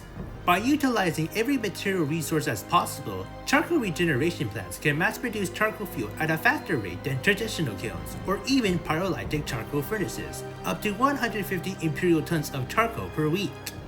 Adequate fuel efficiency in biogas. Each half kilogram of biogas can generate the equivalent heat energy yield of 1 kilogram of diesel, while 1.3 kilograms of biogas can generate as much heat yield as 1 kilogram of firewood. Depending on the temperature, presence of carbon dioxide, and biowaste feedstock, the density of biogas is around 1.15 to 1.25 kilograms per cubic meter. Since it takes 10 kilograms of biowaste to produce 1 cubic meter of biogas, the amount of biowaste required to generate enough energy equivalent to 1 kilogram of diesel ranges from 4.0 to 4.3 kilograms, while generating the energy equivalent to 1 kilogram of firewood requires 10.4 to 11 kilograms of biowaste. As food waste, agricultural waste, and human sewage is plentiful in the urban streets of New London, the huge amounts of decomposing organic refuse for biogas generation will sufficiently yield enough methane to provide auxiliary heating for the kilns and carbonizing furnaces. Hence why charcoal regeneration plants has lesser heating fuel costs in operation compared to traditional pyrolytic charcoal kilns, up to 20 megabtus of heat energy. Reduced dependency on fossil fuels. The regeneration, or at least the collective recovery of spent charcoal, coal dust, and partially charred firewood from extinguished furnaces and stoves for charcoal briquette manufacturing alleviates the domestic aggregate demand for mined anthracite coal to provide district heating. Carbonization furnaces fitted with a retort system can redirect the flammable wood gases back to the heat source of the furnace to further boost its own pyrolysis process, thereby significantly cutting down on the demand for fossil fuels for the furnace. Promote circular economy in biowaste recycling. The solid lumps of digestate remaining upon complete biodegradation of organic waste can be harvested and reused as nutrient-rich soil fertilizer for the hothouses, thereby completing the circular economic loop around biowaste disposal and food crop production.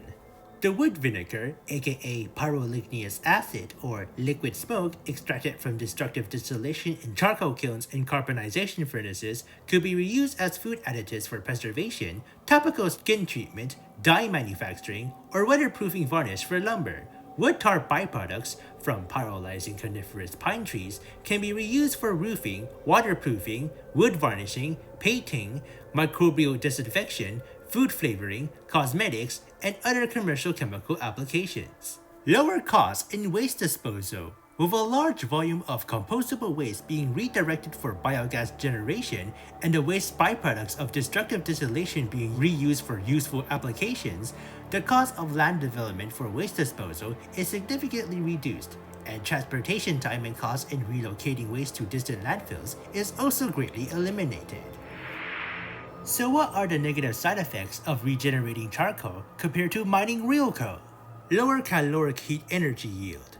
Though charcoal briquettes made from carbonized biomass are cheap to produce on a mass scale and much easier to store in cache bases, black anthracite coal still has nearly twice the calorific value of heat energy output, around 25 to 30 megajoules per kilogram or 10 to 13 megabtus per pound, compared to charcoal briquettes that only generate a heat output of 15 to 17 megajoules per kilogram or 6.4 to 7.3 megabtus per pound. The lower calorific yield of charcoal briquettes is a result of the relatively higher ash content and lower hydrocarbon weight percentage compared to coal. Unlike charcoal, this fossil fuel resource had accumulated larger amounts of carbon content from decomposing plants under immense heat and pressure over millions of years of deep burial within the geological strata. Higher demand for firewood. As charcoal production still requires very high amounts of heating energy and forgoes burning of fossil fuels, a very large proportion of raw lumber must be consumed as starter fuel to facilitate quick drying of wood waste biomass and their eventual carbonization into charcoal briquettes. Biogas heaters could help provide economical supplementation of auxiliary heat, though the availability of methane from the anaerobic digesters could widely vary depending on the biowaste supply, environmental conditions, and type of feedstock fueling the digesters. If the carbonization furnace is upgraded with a retort system, this could help significantly cut down on the fuel demand for firewood and further economize the pyrolysis process. Harmful emissions from charcoal kilns. Traditional kilns can emit a significantly large amount of greenhouse gases, most particularly non-condensable gases such as carbon monoxide, carbon dioxide, methane, and ethane from the burning charcoal pile. Other volatile compound pollutants such as acetic acids, methanol, and ethanol could become aerosols that could mix in with the precipitation if not properly combusted, and solid wood tars could decompose and become harmful airborne particulates in the atmosphere. Carbonization furnaces can significantly cut down on the greenhouse gas emissions through a retort system that recirculates the destructive distillates back towards the heat load to be disintegrated. Instability of biogas production in digesters.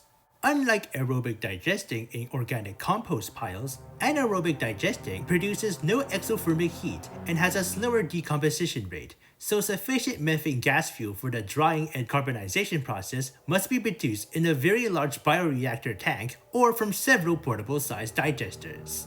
Anaerobic digestion is also highly sensitive to environmental working conditions such as temperature, pH level, carbon to nitrogen content of biowaste feed, and toxic metal contamination.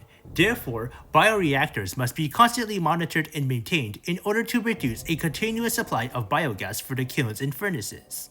Storage of organic waste for biogas production also comes with greater risk of attracting rodent pests that may spread vector-borne diseases such as typhus, salmonella, hantavirus, and rat bite fever. This can be resolved by storing the waste in sealed silos or wrapping the waste bales in protective tarp to induce an early anaerobic fermentation process known as silage. Presence of toxic heavy metals in coal dust. In addition to salvaged burnt charcoal, high-quality black anthracite from the dust coal mine is most preferably mixed in with the biomass aggregate to increase its hydrocarbon content and enhance its combustible properties. However, low-quality lignite brown coal dust may also be mixed into the batch whenever coal mine reserves are running very low or the coal consumption deficit is very high. Brown lignite coal has the lowest carbon content than any other solid fossil fuel, only around 25 to 35% carbon, retains high amounts of moisture, and releases far less heat than anthracite coal under combustion.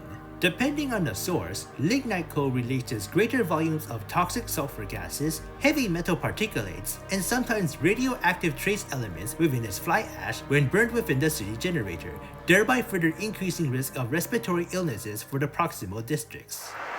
There's only a temporary solution. That's research on this idea. Let's get the ball rolling, fellas.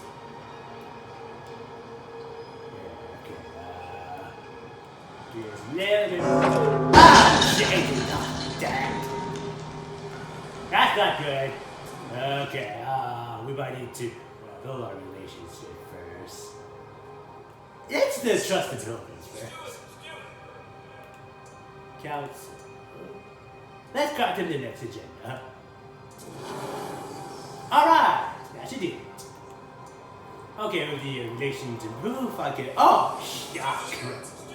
Oh, what is it now? Stewardship unveiled. Liberated youth. Steward, the Captain's Vagabond Collective we funded has unveiled its morning event. A tangled knot of metal studded with what appeared to be dismantled toys. Okay, let me take a look at it, fellas.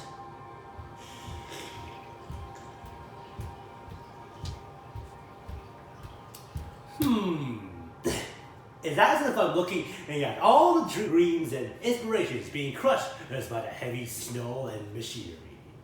It now sits in the council's entrance chamber and has already garnered much praise. Wherever it is, it's, well, damn impressive. Fills me with pride, says one passerby. The monument you funded causes trust to rise. The trust rises monetary. I say I she. Alright. It's beautiful. I'm getting all choked up seeing it, man. Oh, yeah. Ah, shit. Fairly. Oh, why is everyone dead? Shit. I really need to hurry this up. Okay, where's this guy? Alright, Frostpunk. 1, 2. Oh, I see. Oh, you build it over here. I get too sick. Disease might increase a little bit. Yeah, let's not go here. No match burial ground. Oh, right, of course, I remember now. Let's see. Maybe, right over here. 4, 5, no, 5, 6, 7, 8.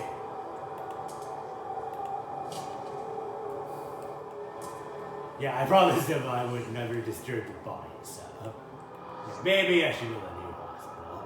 Let's see. Yeah, teaching hospital. It's right over here.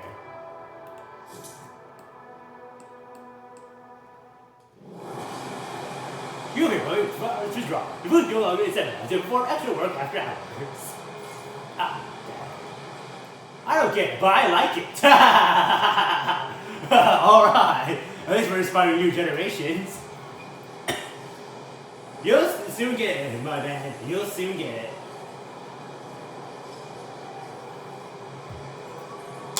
Ah, shit, what's going on now? Visions of our future, diverging ideas. Steward, everyone in New London is awaiting the moment we get a steady supply of oil. So many fears would vanish, so many dreams made possible. But don't you seem to be diverging? Starburst painted visions of an eternally warm New London, as warm as only the elements among us remember. But pilgrims want to use this newfound power to reach out and sail to remote places in the Frostland, making it our known. Both factions started thinking about how to use oil when it reaches New London. When it does, we will have to decide. I she. Alright, of course. Alright, what are your frostpunk little? We need to reach it over here. As fast as we can. 2, 3, 4, 5, 6. No, not here. 7. Okay, maybe have some people here first. Alright, 200 PFAS. Alright, Alright, maybe I should go to the last foundry. Yeah, I think maybe we need to expand a little bit more over here, so... Yeah, I might gladly go for 2 hours, you know, because I want to get this done as fast as possible. This may be it, guys. This may be the end of this chapter. Assuming most of the people survive.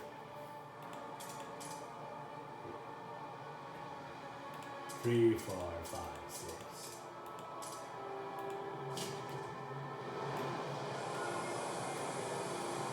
Alright, let's see. I might need to boost it up a little here. Get as much materials as possible, eh? Okay, let's see how it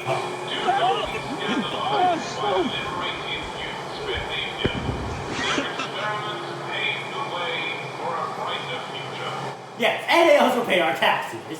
This fruit are consumerism, so it's a win-win situation. Let's see. Okay, 2, 3, 4, 5. Finally, struck oil, fellers. Alright. Okay, then maybe we should build a new housing district so our people won't freeze to death. 1, 2, 3, 4, 5, 6. Oh, that's a lot. Uh-oh. Oh, crap. Uh-oh. Ah, shit, no access to the depot. Ah, there's no more wood. I guess we have to dismantle this, guys.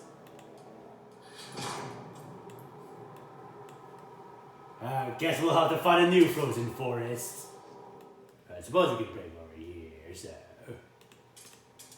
3, 4, 5, 6, 7, 8. Yeah, I might need to tax the people. Steward! How are you going? Oh, it should increase my combinations. Well, we can stay there, so we don't have to worry about that. Are you listening? Steward! Yeah, let's raise some funds, fellas. And maybe from here too. Steward!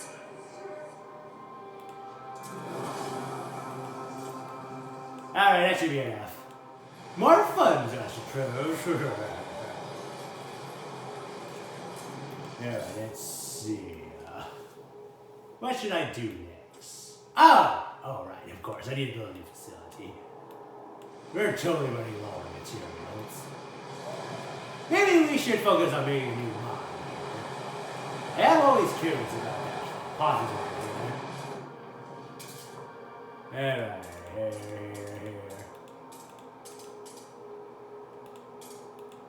Okay, let's check our colony. Oh, I'm done. Not finished yet. Still frostbreaking. Okay.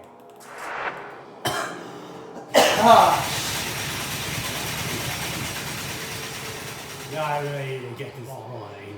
I don't know how much our supply's gonna last. 55 weeks. Okay, this one's done. So. Well, actually, I think I should save it for the oil here, so. Uh-oh.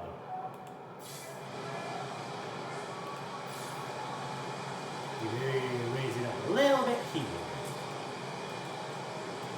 Yeah, it's gonna be 50 by 5 minutes, so. Okay, there we go. Okay, that's done already, so let's build a new extraction district over the oil. 1, 2, 3, 4, 5, 6. No, maybe not there. 1, 2, 3, 4, 5, 6. There we go. And houses are almost done. Oh, that's the goods. Do we really need the goods? Yeah, they're just here to extract some oil, so. Yeah, I mean, just in case, okay? I don't want to risk it. Hold on a sec. 2, 3, oh, shit. 5, 6. Okay, there we go. Alright then, now.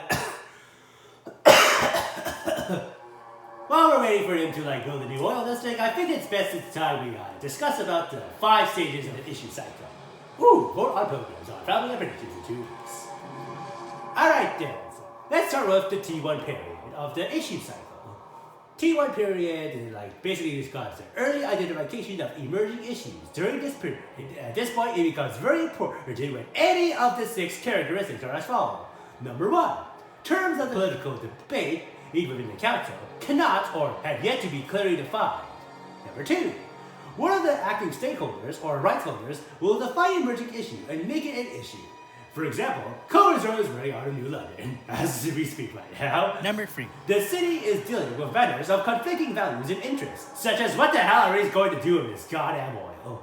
Number 4. Expert knowledge cannot automatically resolve the issue. For instance, advances in security infrastructures cannot always stop workers from striking. Number 5. Issues are stated in value-laden terms, such as importance of saving coal resources versus saving the coal miners. And finally, number 6. Trade-offs are possible, such as shutting oxygen from the coal mine during a fire at the risk of suffocating the evacuating miners.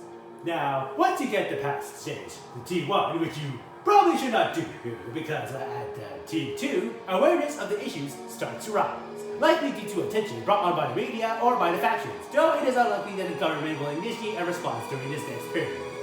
NGOs, or any large social group, will become more active in exposing the issue and will attempt to draw in more attention, such as group rallies and group protests. The government may become more active at this stage, though it is unknown how urgently it will respond to the issue.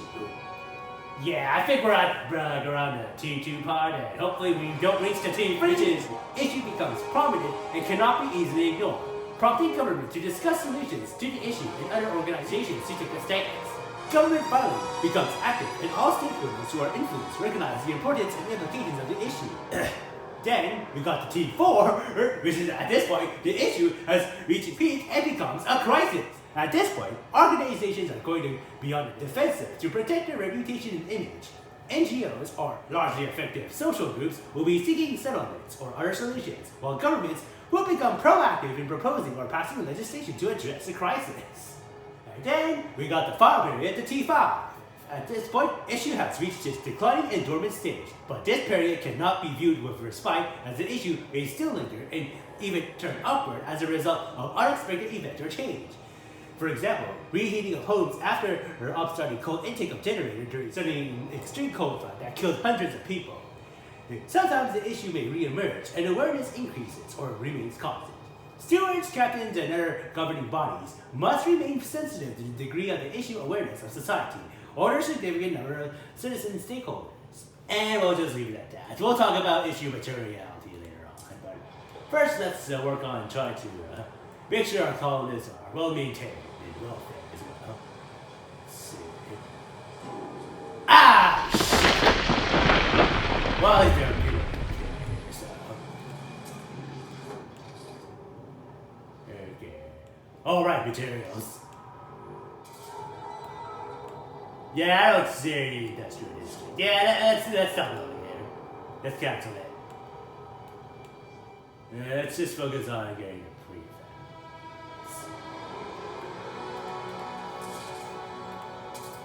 Yeah, right over here. Oh, that's gonna increase school water. Damn, why the hell did I build it over here? Yeah, let's just focus on the oil, guys.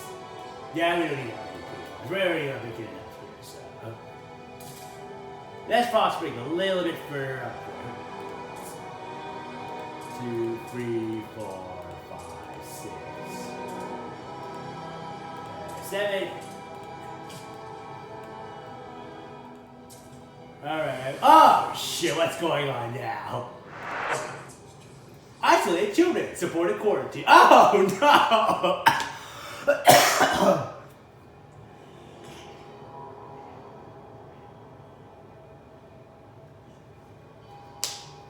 Sorry, guys. Steward, there are complaints about our quarantine policy. Forced separation from loved ones is difficult for all when they have to go into quarantine. It's especially hard for parents whose children are quarantined alone.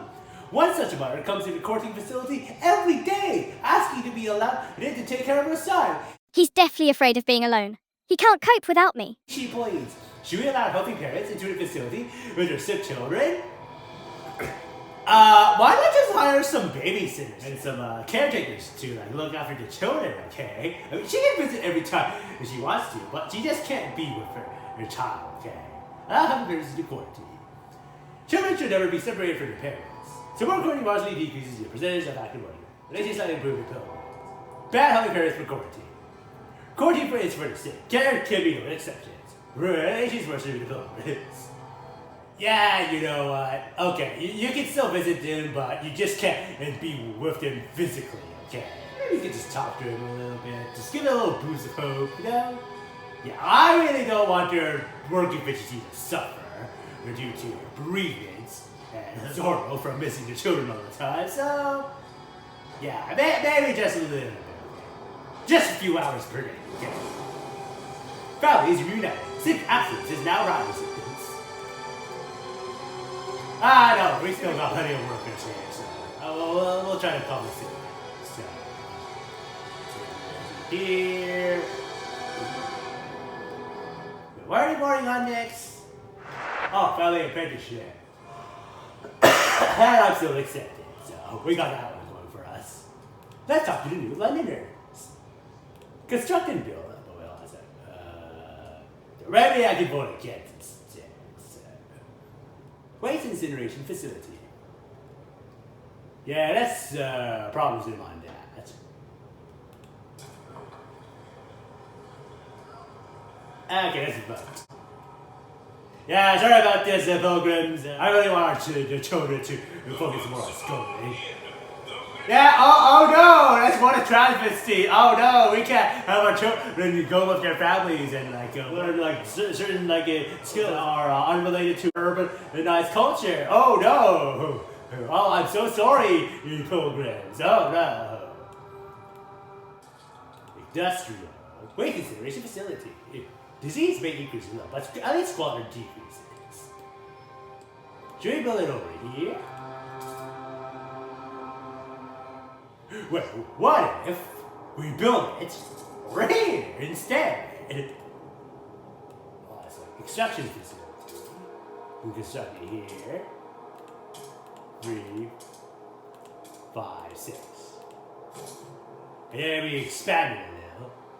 50 prefabs. Don't even love it. Parents should always have the final say about their children's welfare.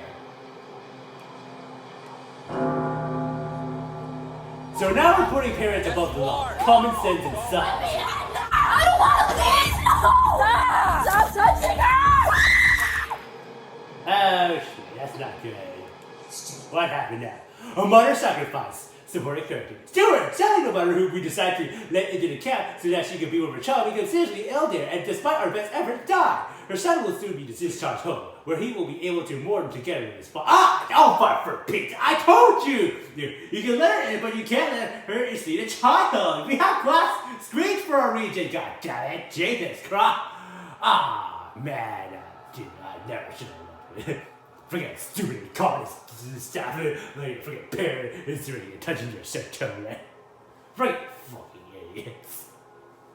You admitted to some more recording laws without how many to go your secretary recording. My condolences, family, but still, you should have never let the mother come in like physical contact with the child. We have screens for a reason, you idiots.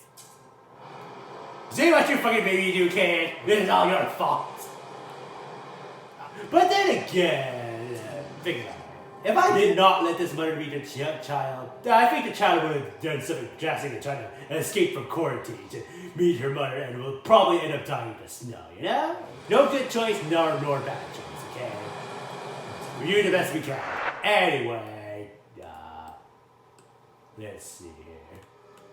Okay, let's expand a little bit more. 1, 2, 3, 4, 5, 6, 7, 8. Alright, let's do it. Okay, now can we expand a little. Oh, I want to say.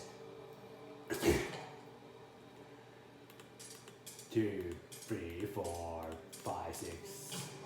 Oh, I want to say. 1, 2, 3, 4, 5, 6, 7, 8. No, wait, no. That's all for the dead bodies. I don't want to do that. 6, 7, 8. Okay, I think we should be good for now. That's beautiful. Okay, there we go. That should do it. And alright, he demanded creeds. Woohoo! Alright. Well, that's still what it solve our problem of people dying from extreme cold. Let's put a little over here. Alright, frostbite hurts. Let's resolve our heating issue here. Pump jacks! Oh, hydraulic pump jack. Facility injecting high pressure water into the ground to speed up oil extraction, causing minor impurities to seep into the drinking water. Get 80 more oil by disease successfully released. Fracturing pump jack. A fracturing pump jack is located in a petroleum extraction site that implements a volatile well stimulation method known as explosive fracturing, also known as well shooting, to obtain much larger volumes of petroleum from oil wells. Until the invention of hydraulic fracturing, explosive fracturing was formerly considered one of the best modern enhanced oil recovery methods for extracting petroleum deep beneath underground reservoirs that are hidden in layers of sedimentary limestone and sandstone. When explosive charges, known as oil torpedoes, are lowered deep into the bedrock and detonated at the bottom of the oil reservoir, the combination of high-pressure shock waves, high-temperature thermoshock, and high-velocity gases instantaneously creates voluminous fracturing patterns within the bedrock, thus greatly softening enough to facilitate smoother borehole drilling and higher flow rates in oil pumping. Once the oil reservoir has been primed for resource extraction, a reciprocating walking beam pump known as a pump jack, or nodding donkey, is set up to lift the oil from its underground reservoir and upwards for a reinforced borehole column, where it will be directed through a flow pipe leading to reservoir storage tanks for later processing at the oil refinery and fuel usage for the city generator. The history of oil drilling. Petroleum, or rock oil, has been very well known as a formidable energy resource during ancient times prior to the modern development of oil companies, from the wood preservation and caulking between planks of ships by the Sumerians in 2000 to 2300 BC, to the first oil drilling wells made from bamboo used by the ancient Chinese to extract the petroleum and natural gas as fuel for evaporating brine water from salt wells. While some ancient civilizations such as the Byzantine Greeks, Arabians, and Persians were distilling and refining petroleum for naphtha and forged one of the earliest flamethrowers and incendiary grenades to burn down warships, Native American tribes such as the Iroquois Seneca people lit up petroleum from dug tar pits for ceremonial purposes and also applied the raw crude oil to their bodies to heal various remedies such as arthritis and rheumatism. Ancient Egyptians would collect pitch, tar, and bitumen as a body embalming preservative for their mummified corpses, and would also apply them as adhesive for their bricks and pyramid construction projects, though they do also sometimes apply the rock oil as a salve to heal superficial wounds and skin ailments. Until the advent of modern-day mechanical oil drills and pump jack rigs, raw crude oil was collected from natural seepages through sedimentary cracks and can be extracted further through hand-dug pits and trenches before scooping them up with buckets or soaking them in blankets and bringing them over barrels. Though the Europeans were aware about the existence of petroleum in America since the 1600s, oil digging and mining became more commonplace here in the early 19th century. However, these were usually a result of accidental byproducts from local water well and salt well drilling operations. The natural petroleum was not yet an appreciable consumer product in the public energy market, so many well drillers just dumped the oil away as useless waste in nearby canals and rivers. Though they could use the raw oil to light up the salt wells during nighttime, the pungent odors and thick smoke produced from the burning substance were too unpleasant to tolerate, and thus were seen as unpopular fuel for lamp lighting. It was not until the 1840s that a Scottish-Irish-American salt well businessman named Samuel Martin Keir took inspiration after experiencing an accidental oil slick fire at the Pennsylvania Main Line Canal, and hired a local chemist named James Curtis Booth to construct an experimental multi-barrel oil distillery in 1848. At first, Keir thought he could make money from selling his petroleum butter, aka petroleum jelly, as medicinal tonic, though that endeavor proved to be an unsuccessful commercial venture within a few years later, so Keir decided to switch his new venture towards distilling kerosene from petroleum. Though kerosene was already known in Europe, Canada, and America at the time, and was sometimes used in lamp lighting, there was generally little or no economic value in its commercialization because it was too costly to extract the kerosene through destructive distillation of coal or oil shale. However, with the whale oil becoming increasingly scarce and expensive, pioneering oil entrepreneurs like Samuel Keir sought raw petroleum as a cheaper alternative source of illuminating fuel. By 1851, Keir was able to perfect a more economical distillation of odorless and smokeless kerosene from petroleum, and began selling his new fuel and his newly innovative kerosene lamps to coal miners under the product name carbon oil. Though he never patented his lamp device, and several other entrepreneurs copied and improved on his design, Keir was still able to earn more than $40,000, around $1.662 million as of 2026, from his kerosene lamp business, and later established the first commercial oil refinery in Pittsburgh, Pennsylvania in 1853, thus becoming well known as the grandfather of the petroleum industry. A year later, in 1854, the first major American petroleum exploration company was established by entrepreneur industrialist George Bissell, who cooperated with Harvard Law graduate Jonathan Evolive to found the Pennsylvania Rock Oil Company, and started their first oil extraction project after purchasing the 105-acre Hibbard Farm owned by the lumber company Brewer, Watson & Co. By 1858, a royalty dispute between the business duo and their shareholders in Connecticut caused a portion of the Pennsylvania Rock Oil Company to split apart and became the Seneca Oil Company. After taking inspiration from drillers boring through holes for salty brine wells, the Seneca Oil Company was the first modern petroleum industry to implement the idea of drilling for oil, as opposed to mining or digging, which was considered a ridiculously radical method at that time. A retired railway worker named Edwin Laurentine Drake, who previously purchased shares from the Pennsylvania Rock Oil Company, was hired by President James Townsend of the Seneca Oil Company to investigate oil seeps at the Cherry Tree Township of Titusville, Pennsylvania. With the assistance of salt well driller and blacksmith William A. Smith of Terraton, Pennsylvania, Drake constructed the first steam-powered oil drilling derricks, known famously as the Drake Well, which used a horizontal steam engine-powered cable tool rig that repeatedly rammed a spiked drill bit into the borehole to penetrate the bedrock. Drake also implemented the idea of inserting an iron drive pipe to reinforce and stabilize the borehole, thus preventing the surrounding groundwater seepage from collapsing its walls inwards. After a couple of failed attempts and several months of trial and error, Drake's new innovative drill finally struck oil on the 27th of August, 1859, and sparked one of the greatest economic oil booms in American history. Though there were prior 19th century modern petroleum industries in Poland, Russia, Germany, Canada, Azerbaijan, and Romania, the Drake well was the first modern oil well to generate massive corporate interest of investments into the petroleum industry and establish oil drilling as a lucrative energy marketing venture. As several oil boom towns were erected all across Pennsylvania, Edwin Drake ended up impoverished after failing to patent his oil drilling invention and lost all of his savings to oil speculation in 1863 as the price of petroleum continued to drop significantly over time. To honor his legacy though, the Pennsylvania government voted in 1872 to award Edwin Drake, the renowned father of the oil industry, with an annuity of $1,500 which is around $40,000 as of 2026, up until his death on the 9th of November 1880. The history of explosive fracturing.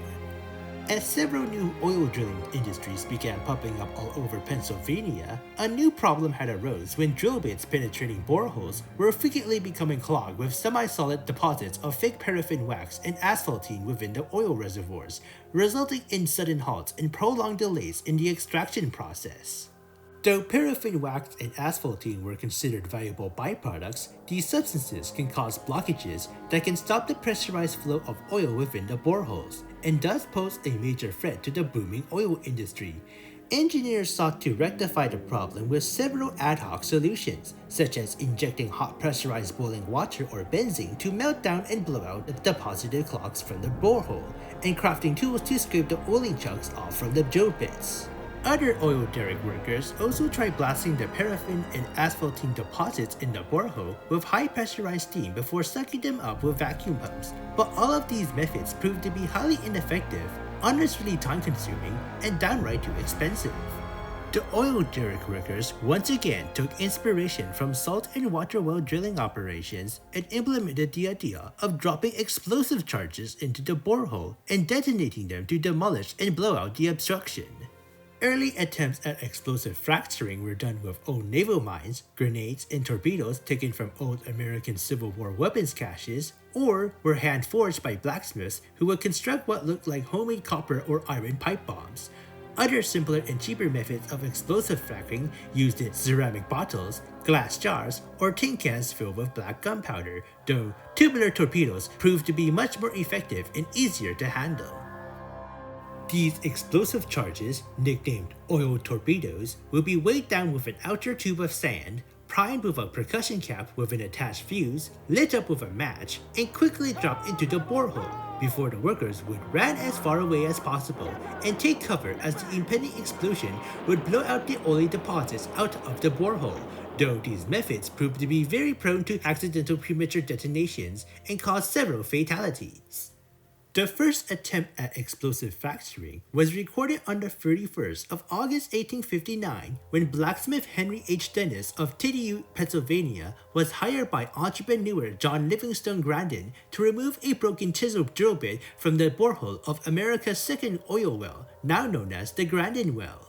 By welding together the pipe fittings meant for borehole reinforcement, Dennis constructed several explosive iron canisters filled with black powder, lowered the cabled torpedo charges into the borehole, and blew them up by shooting the well with another lit explosive charge. The experiment ended up in failure for the Grandin well as the underground explosion caved in the borehole and failed to yield oil from the reservoir, resulting in the Grandin well to earn the additional title as America's first dry hole in petroleum history. Nevertheless, several other oil boomers, or torpedoists, were inspired to come up with better ways of explosive fracturing, as new oil derricks and wells were erected across Pennsylvania and later Oklahoma during the mid-1860s. Though the industry still struggled to garner nationwide attention as the oil exploration boom grew during the American Civil War between 1861 to 65. Various newer methods of shooting the well at the underground explosive torpedoes included dropping a red-hot piece of spiked iron through a small diameter gas pipe, or sliding a sharp heavy cross-shaped iron rake known as a gold devil through a vertical guide wire to hit the percussion cap at its center. An electrical engineer in 1863 named William Reed attempted to implement an electrical wiring ignition system to safely set off torpedo charges, but the experiment proved to be unsuccessful, and thus many oil prospectors continue to use the old traditional well shooting method. Within a year later, in 1864, military engineer Frederick Crockers came up with a unique impact torpedo device which consisted of a modified grenade and an adaptive pistol cartridge at its top. After lowering the torpedo down to the bottom of the borehole, an iron weight was dropped down to set off the cartridge primer and trigger the explosive torpedo below. In spite of these engineering improvements, the main problem with these early attempts at explosive fracking was that the iron pipe within the borehole acted as a massively long vertical underground cannon that spewed out chunks of debris, including the damaged fragments of the pipe and torpedo shell, along with the oily deposits within. Since most of the explosive force was concentrated upwards through the borehole, there was insufficient force to cause significant fracturing in the sedimentary bedrock, resulting in many sites being abandoned as unsuccessful dry holes.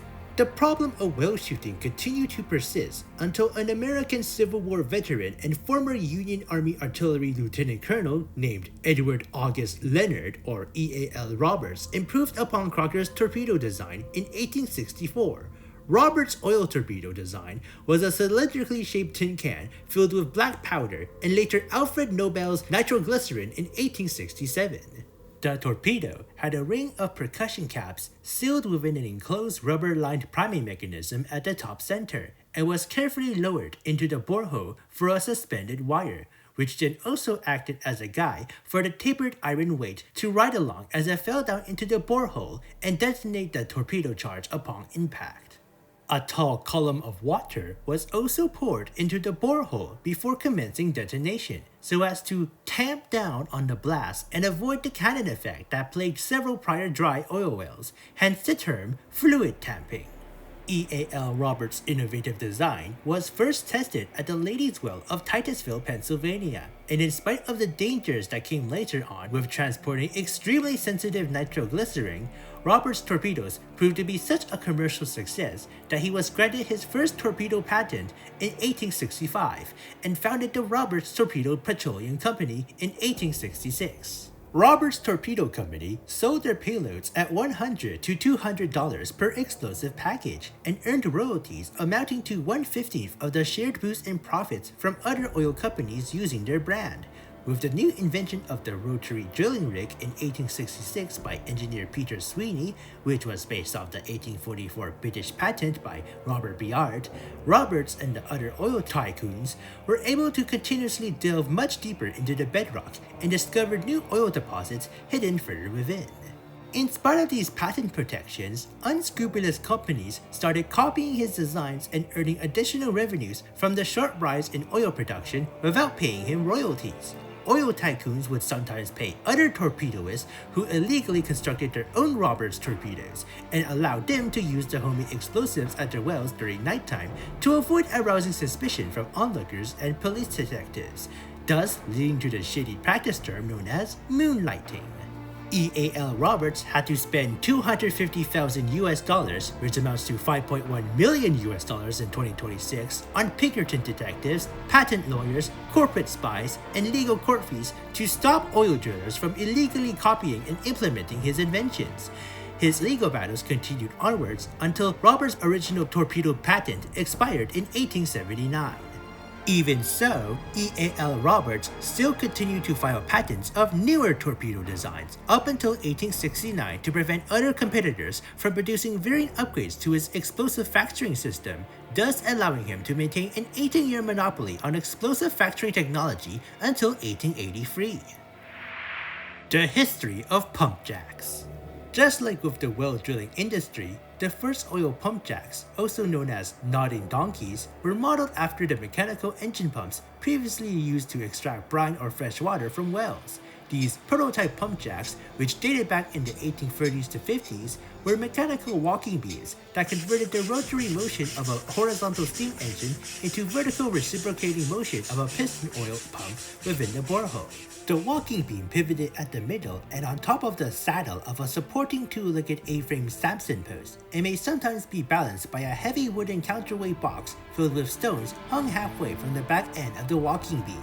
The connecting rod known as the pitman arm controls the pivoting motion of the walking beam and was connected to a steam-driven band wheel, or bow wheel, which provided the necessary inertia to raise and lower the beam repeatedly from its back end, or bridle, and actuated a sucker rod, or polish rod, on the front end, or stirrup, thus vertically pushing and pulling the rod lines, the steel cables, connecting to the underground downhole pump deep within the wellhead.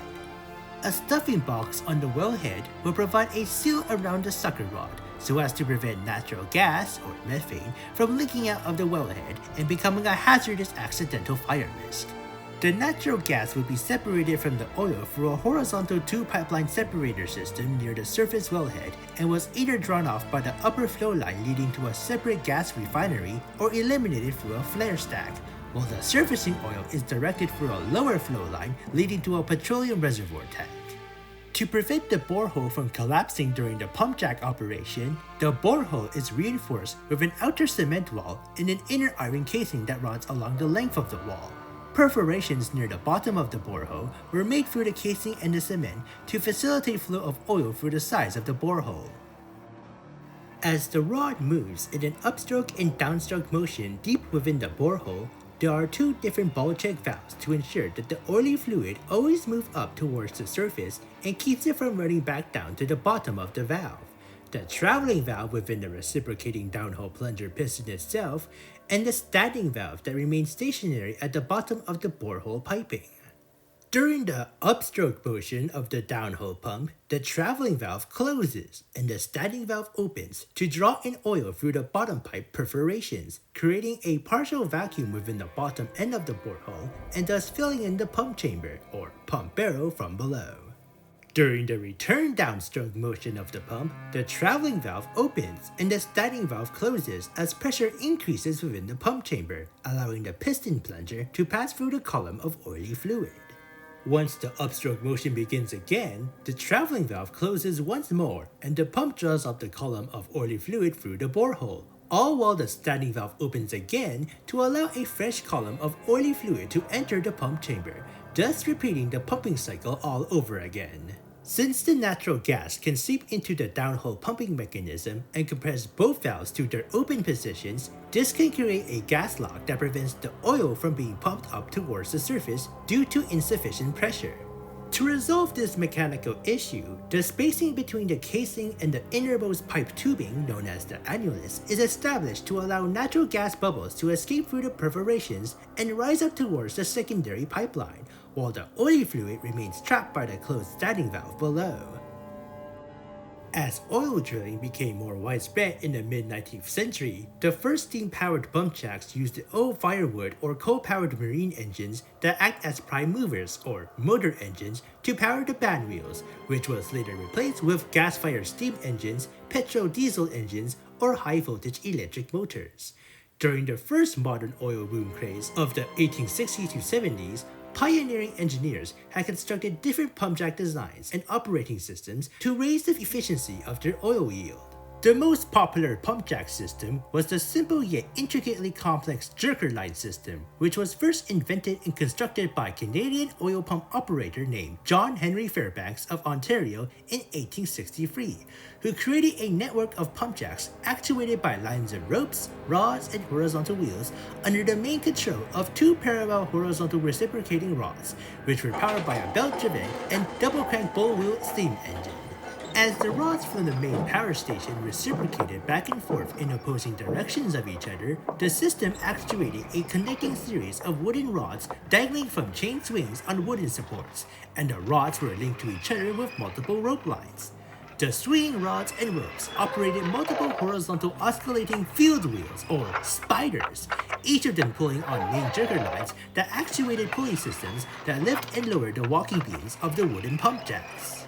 Though this complex endless rope pumping system did allow Fairbanks to actuate multiple small pump jacks from a single steam engine, it was highly vulnerable to severe snowstorm weather as the accumulating ice and snow would halt the entire rope and rod system altogether, forcing the operators to switch to the old traditional single engine pump jacks to continue extracting oil during wintertime. Fairbanks' system was improved upon in Pittsburgh by Pennsylvanian oilman Edward Yates, who patented his own system in 1879 and replaced the natural fiber ropes and wooden rods with stronger steel cables and iron bars, or sometimes recycled socket rods. Similar to Fairbanks' rod and rope system, Yates' jerker line system was run by a gas-powered engine that drove a spoked band wheel via a belt system and actuated a series of shackle lines from its central hub of eccentrics, which are off-center discs or gears that rotate around a central axis to convert rotary motion into reciprocating motion. Each shackle line can be coupled and decoupled via hooks, eyes, and loops bolted to their respective ends to control the number of pump jacks in operation.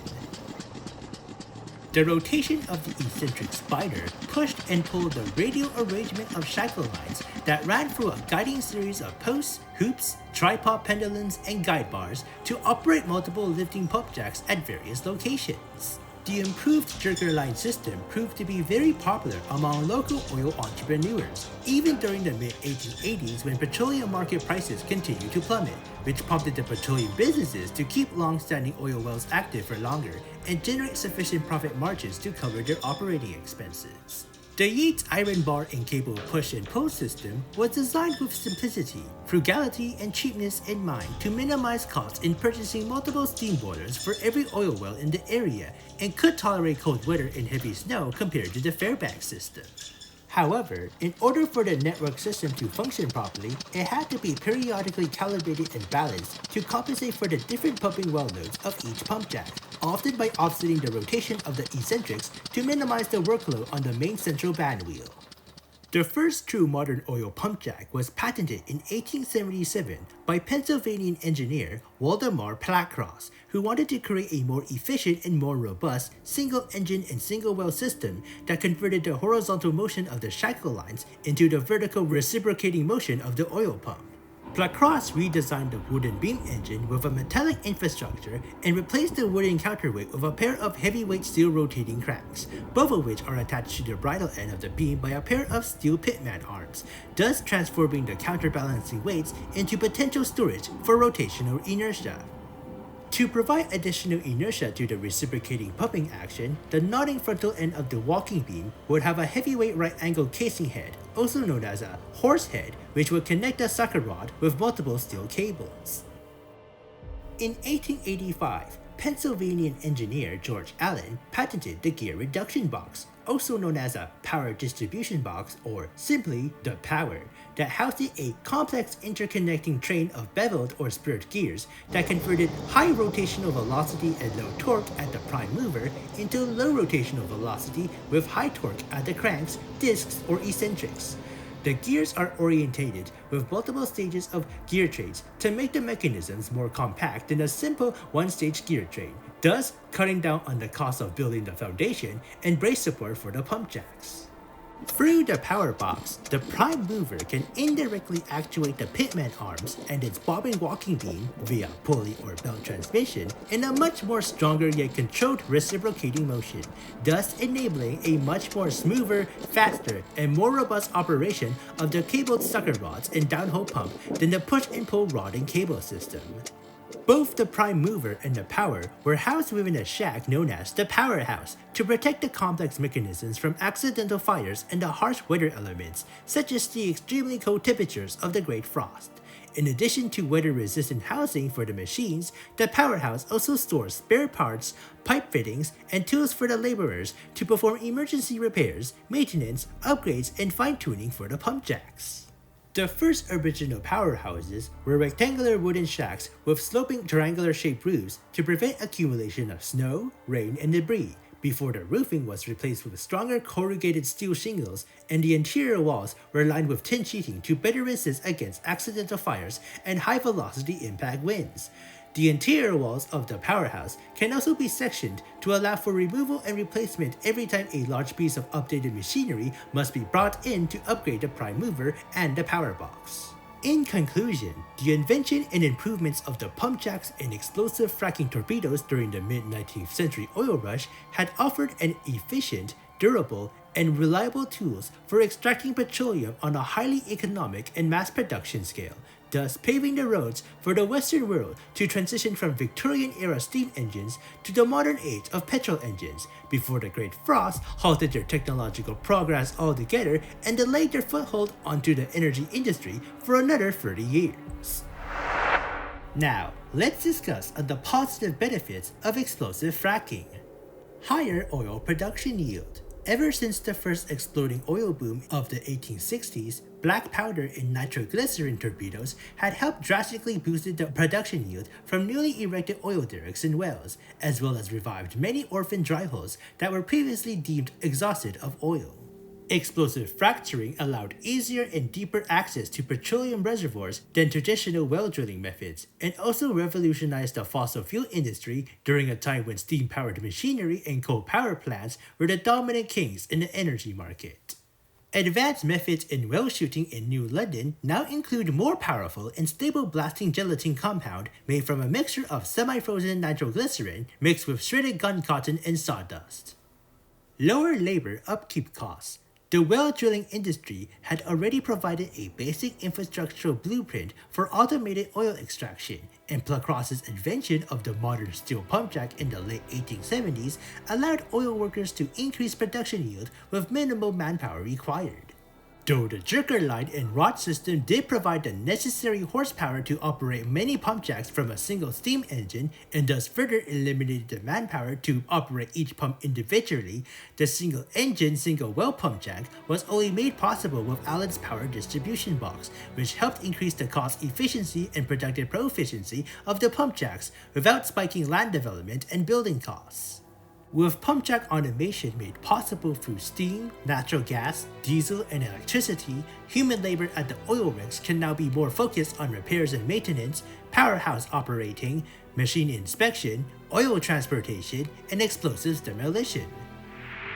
Now for the negative consequential side effects of explosive fracking. Higher squalor from flying explosive debris. As expected from the environmentally damaging practice of fracking with explosives, this well stimulation technique can release large dust plumes, fly rock debris, blasted pieces of iron case piping, and water jets from the borehole at significantly high altitudes. The falling debris can pose potential risk of squalid damage to nearby residential homes in a similar manner to blast mining, and could actually cause fatal casualties, as flying shrapnel and urban debris from the damaged infrastructure could fall back down onto oil workers and curious spectators alike. Hence why fracturing wells are mandated to operate in complete isolation and much further away from public housing districts. Increased risk of work-related explosion accidents. Handling explosives in the oil field can come with dangerous risks for the demolitionist and could lead to destructive damage to oil derricks and well infrastructure, most notably in blasting oil companies that switch from black powder to the more destructive and also more unstable nitroglycerin to increase the extraction yield of petroleum. Since liquid nitroglycerin is highly sensitive to sudden increased changes in temperature and physical shock, it was not uncommon for some amateur demolitionists in the pre-frost era to imbibe alcohol to calm their nerves before handling. Unsurprisingly, those who were intoxicated before operating explosives did not survive for much longer after being incinerated and blown apart by their own payload. In extremely cold Arctic conditions like New London, freezing nitroglycerin to temperatures below 7 to 13 degrees Celsius or 45 to 55 degrees Fahrenheit can help desensitize the explosive enough that a blasting cap or rifle shot will not set off the ordnance, and thus made it much safer to handle during transport. However, frozen nitroglycerin can still explode when crushed, hammered, or broken. And when preparing for its eventual use in well shooting, the frozen explosive had to be fought slowly to avoid extreme sensitization, as rapid warming of the liquid nitroglycerin can lead to premature detonation. Polynitrate additives such as ethylene glycol dinitrate can help lower the freezing point of the nitroglycerin, thus eliminating the frying step required to reactivate the explosive. higher materials demand for borehole support and well shooting. Additional iron pipe fittings and cement are required to stabilize the borehole to prevent its collapse in soaking groundwater, and iron torpedoes had to be fabricated for oil rigs that need to shoot the well in order to delve deeper for new oil reservoirs.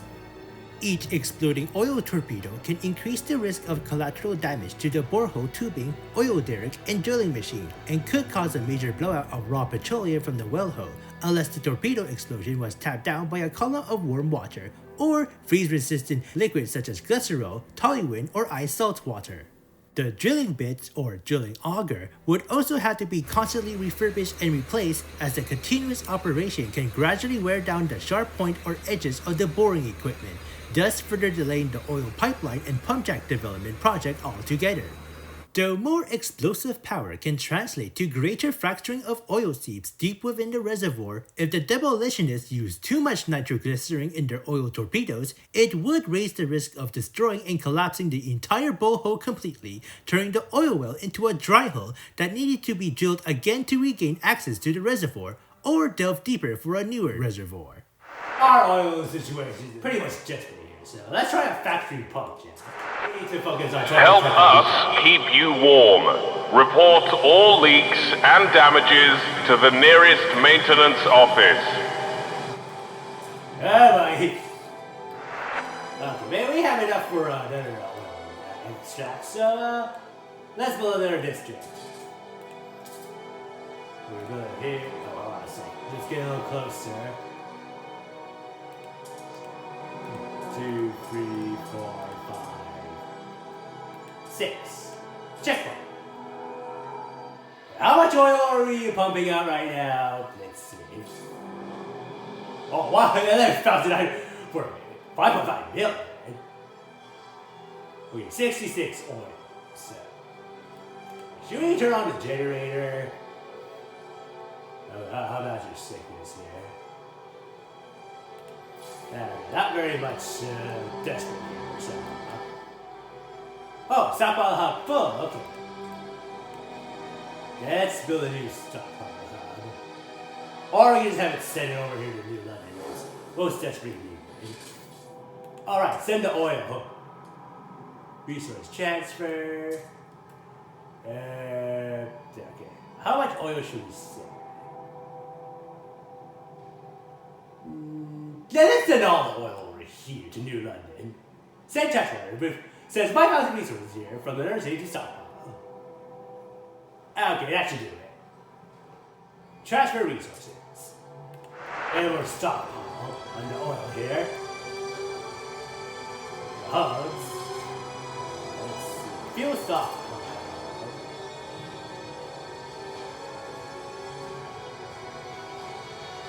Yeah, maybe I should have. Oh, there's not enough. Hold on a second, guys. Let me cut down a little bit.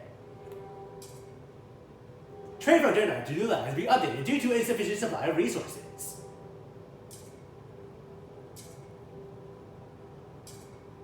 Okay, maybe not right now. Wait, are they sending the oil to New London? Oh, there's more oil here. Oh, I forgot we don't have the equipment. Yeah, let's focus on trying to find new lands here, guys. Okay, what about the mountains? Ah, that's too deadly. I don't want to do that. Here? No, too deadly. Too dangerous. Everything's dangerous. Too dangerous. Too dangerous. Dangerous. Oh, that looks safe enough. The approach. One It's a thing. small port operating here to ferry materials for the generator's construction. Now it's lots of pressing ice. Scouts say they can hear the grunts and cries of men, and even heavy steam cores ashore. Or maybe this must be the cracking of the ice due to massive temperature fluctuations. Let's launch the expedition in 60 weeks. Okay. And maybe fund the projects. And then knocking out the pointy guys to shorten in the travel time. Resource transfer.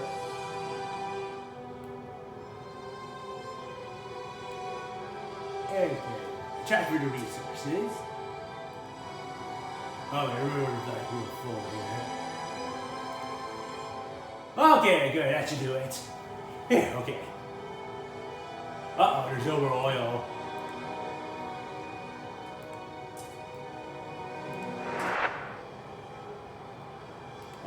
Okay, maybe just here.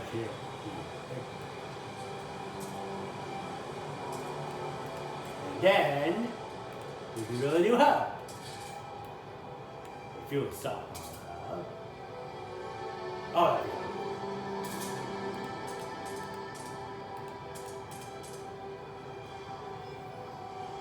Seven, 8. Yeah. Oh, that should do it. Let's go to New London and see how the situation goes here. Oh, lost it. They're gonna do what anyway?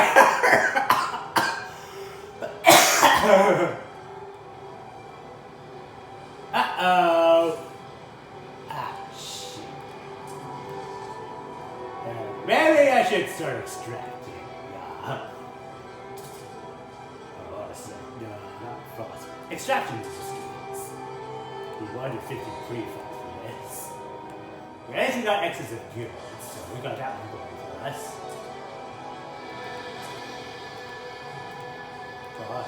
Which one's the prefads? This one's the prefads. That's already at 100%. Deep deposit found. Deep frozen. Accessing the deep deposit requires deep melting drill building. Oh, okay, I see. Let's see how our colony is doing. Okay, almost done here. Resource transfer tutorial. Build an extraction district in an old dreadnought colony to extract oil. They use the resource transfer to send it to New London. Transfer oil to New London. Oh, okay, we're almost done here, fellas. Just need like 9 more barrels to go. Should I turn on the generator? Let's try expanding a little bit more.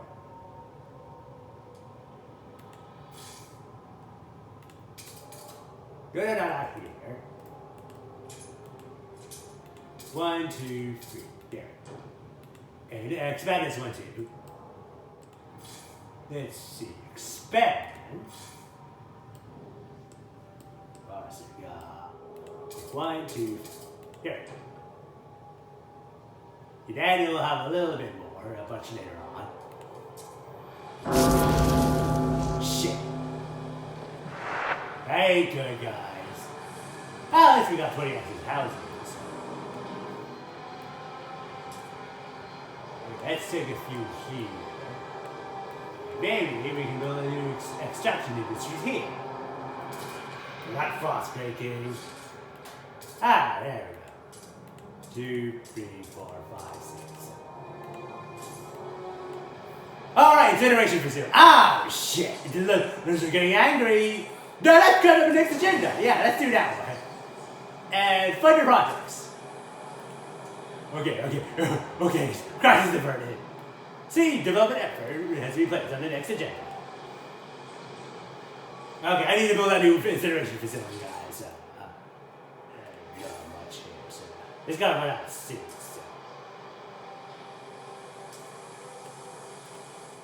Let's focus on building it over here, since they have to go squalor.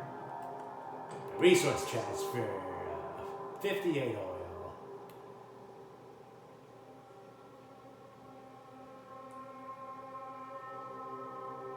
And let's keep it over here. A new fuel flows. Anticipation fills the air as the first transport of oil is sent to New London. To dream of a future without feeling cold feels surreal. Like something very close to a mother's warm bosoms. To make it happen, however, we will need to modify the generator to turn this black gold. Yes, right. We got to improve and innovate our generator into like a diesel punk version. This will be irreversible. What future we build for ourselves, we will depend on it. We must decide.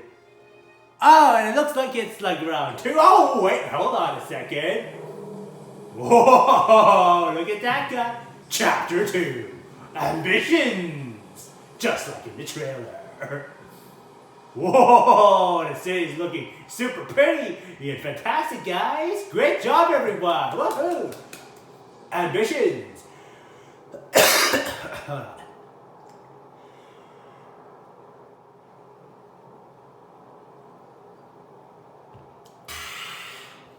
People cheer as the oil reaches the city. Woo! But the question of what means for our future remains.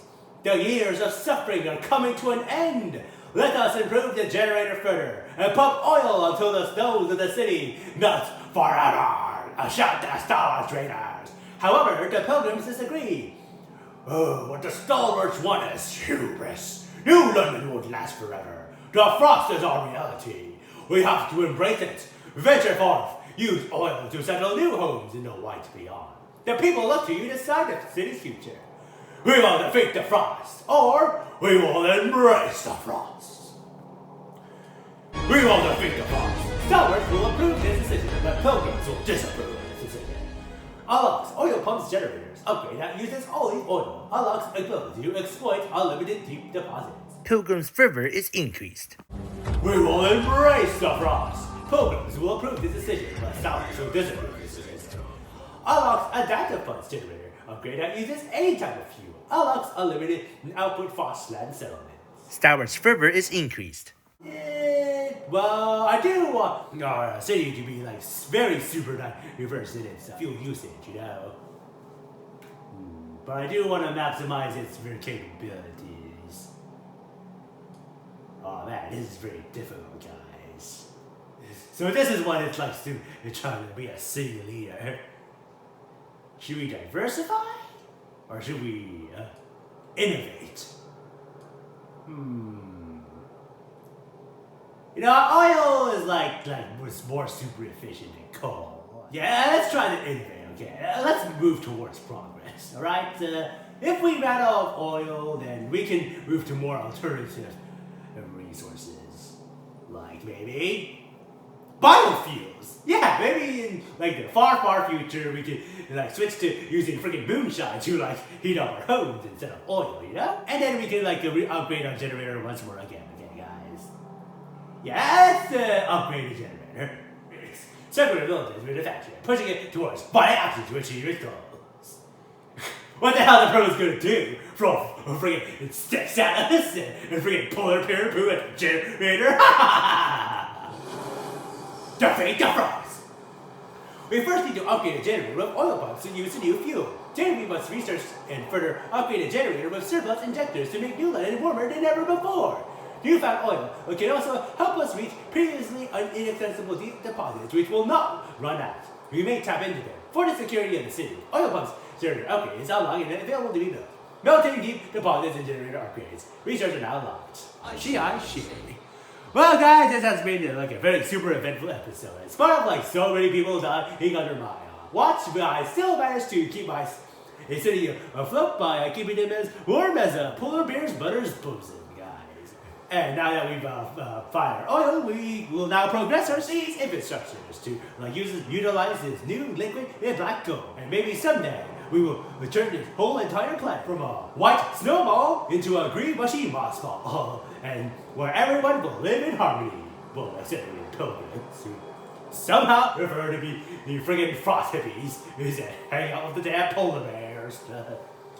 So I guess I'll have to end this episode because I know we're over an over mile and a quarter over here. So just so you know, fellas, you don't have to stay in New London. You don't even have to work with me in New London. But if you still want to follow me and try to like improve our city infrastructure and help us transition from the inefficient crumbling coal into the newfound efficient liquid black gold, go on right ahead. This is Young Steward Z signing off until next time. So long. And remember, fellas, stay frosty.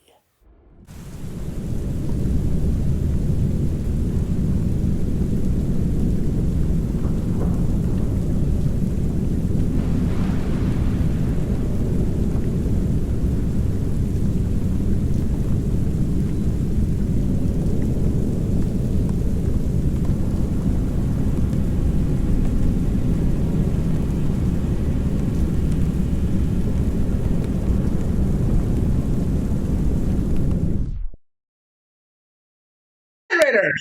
A warm city. Woo!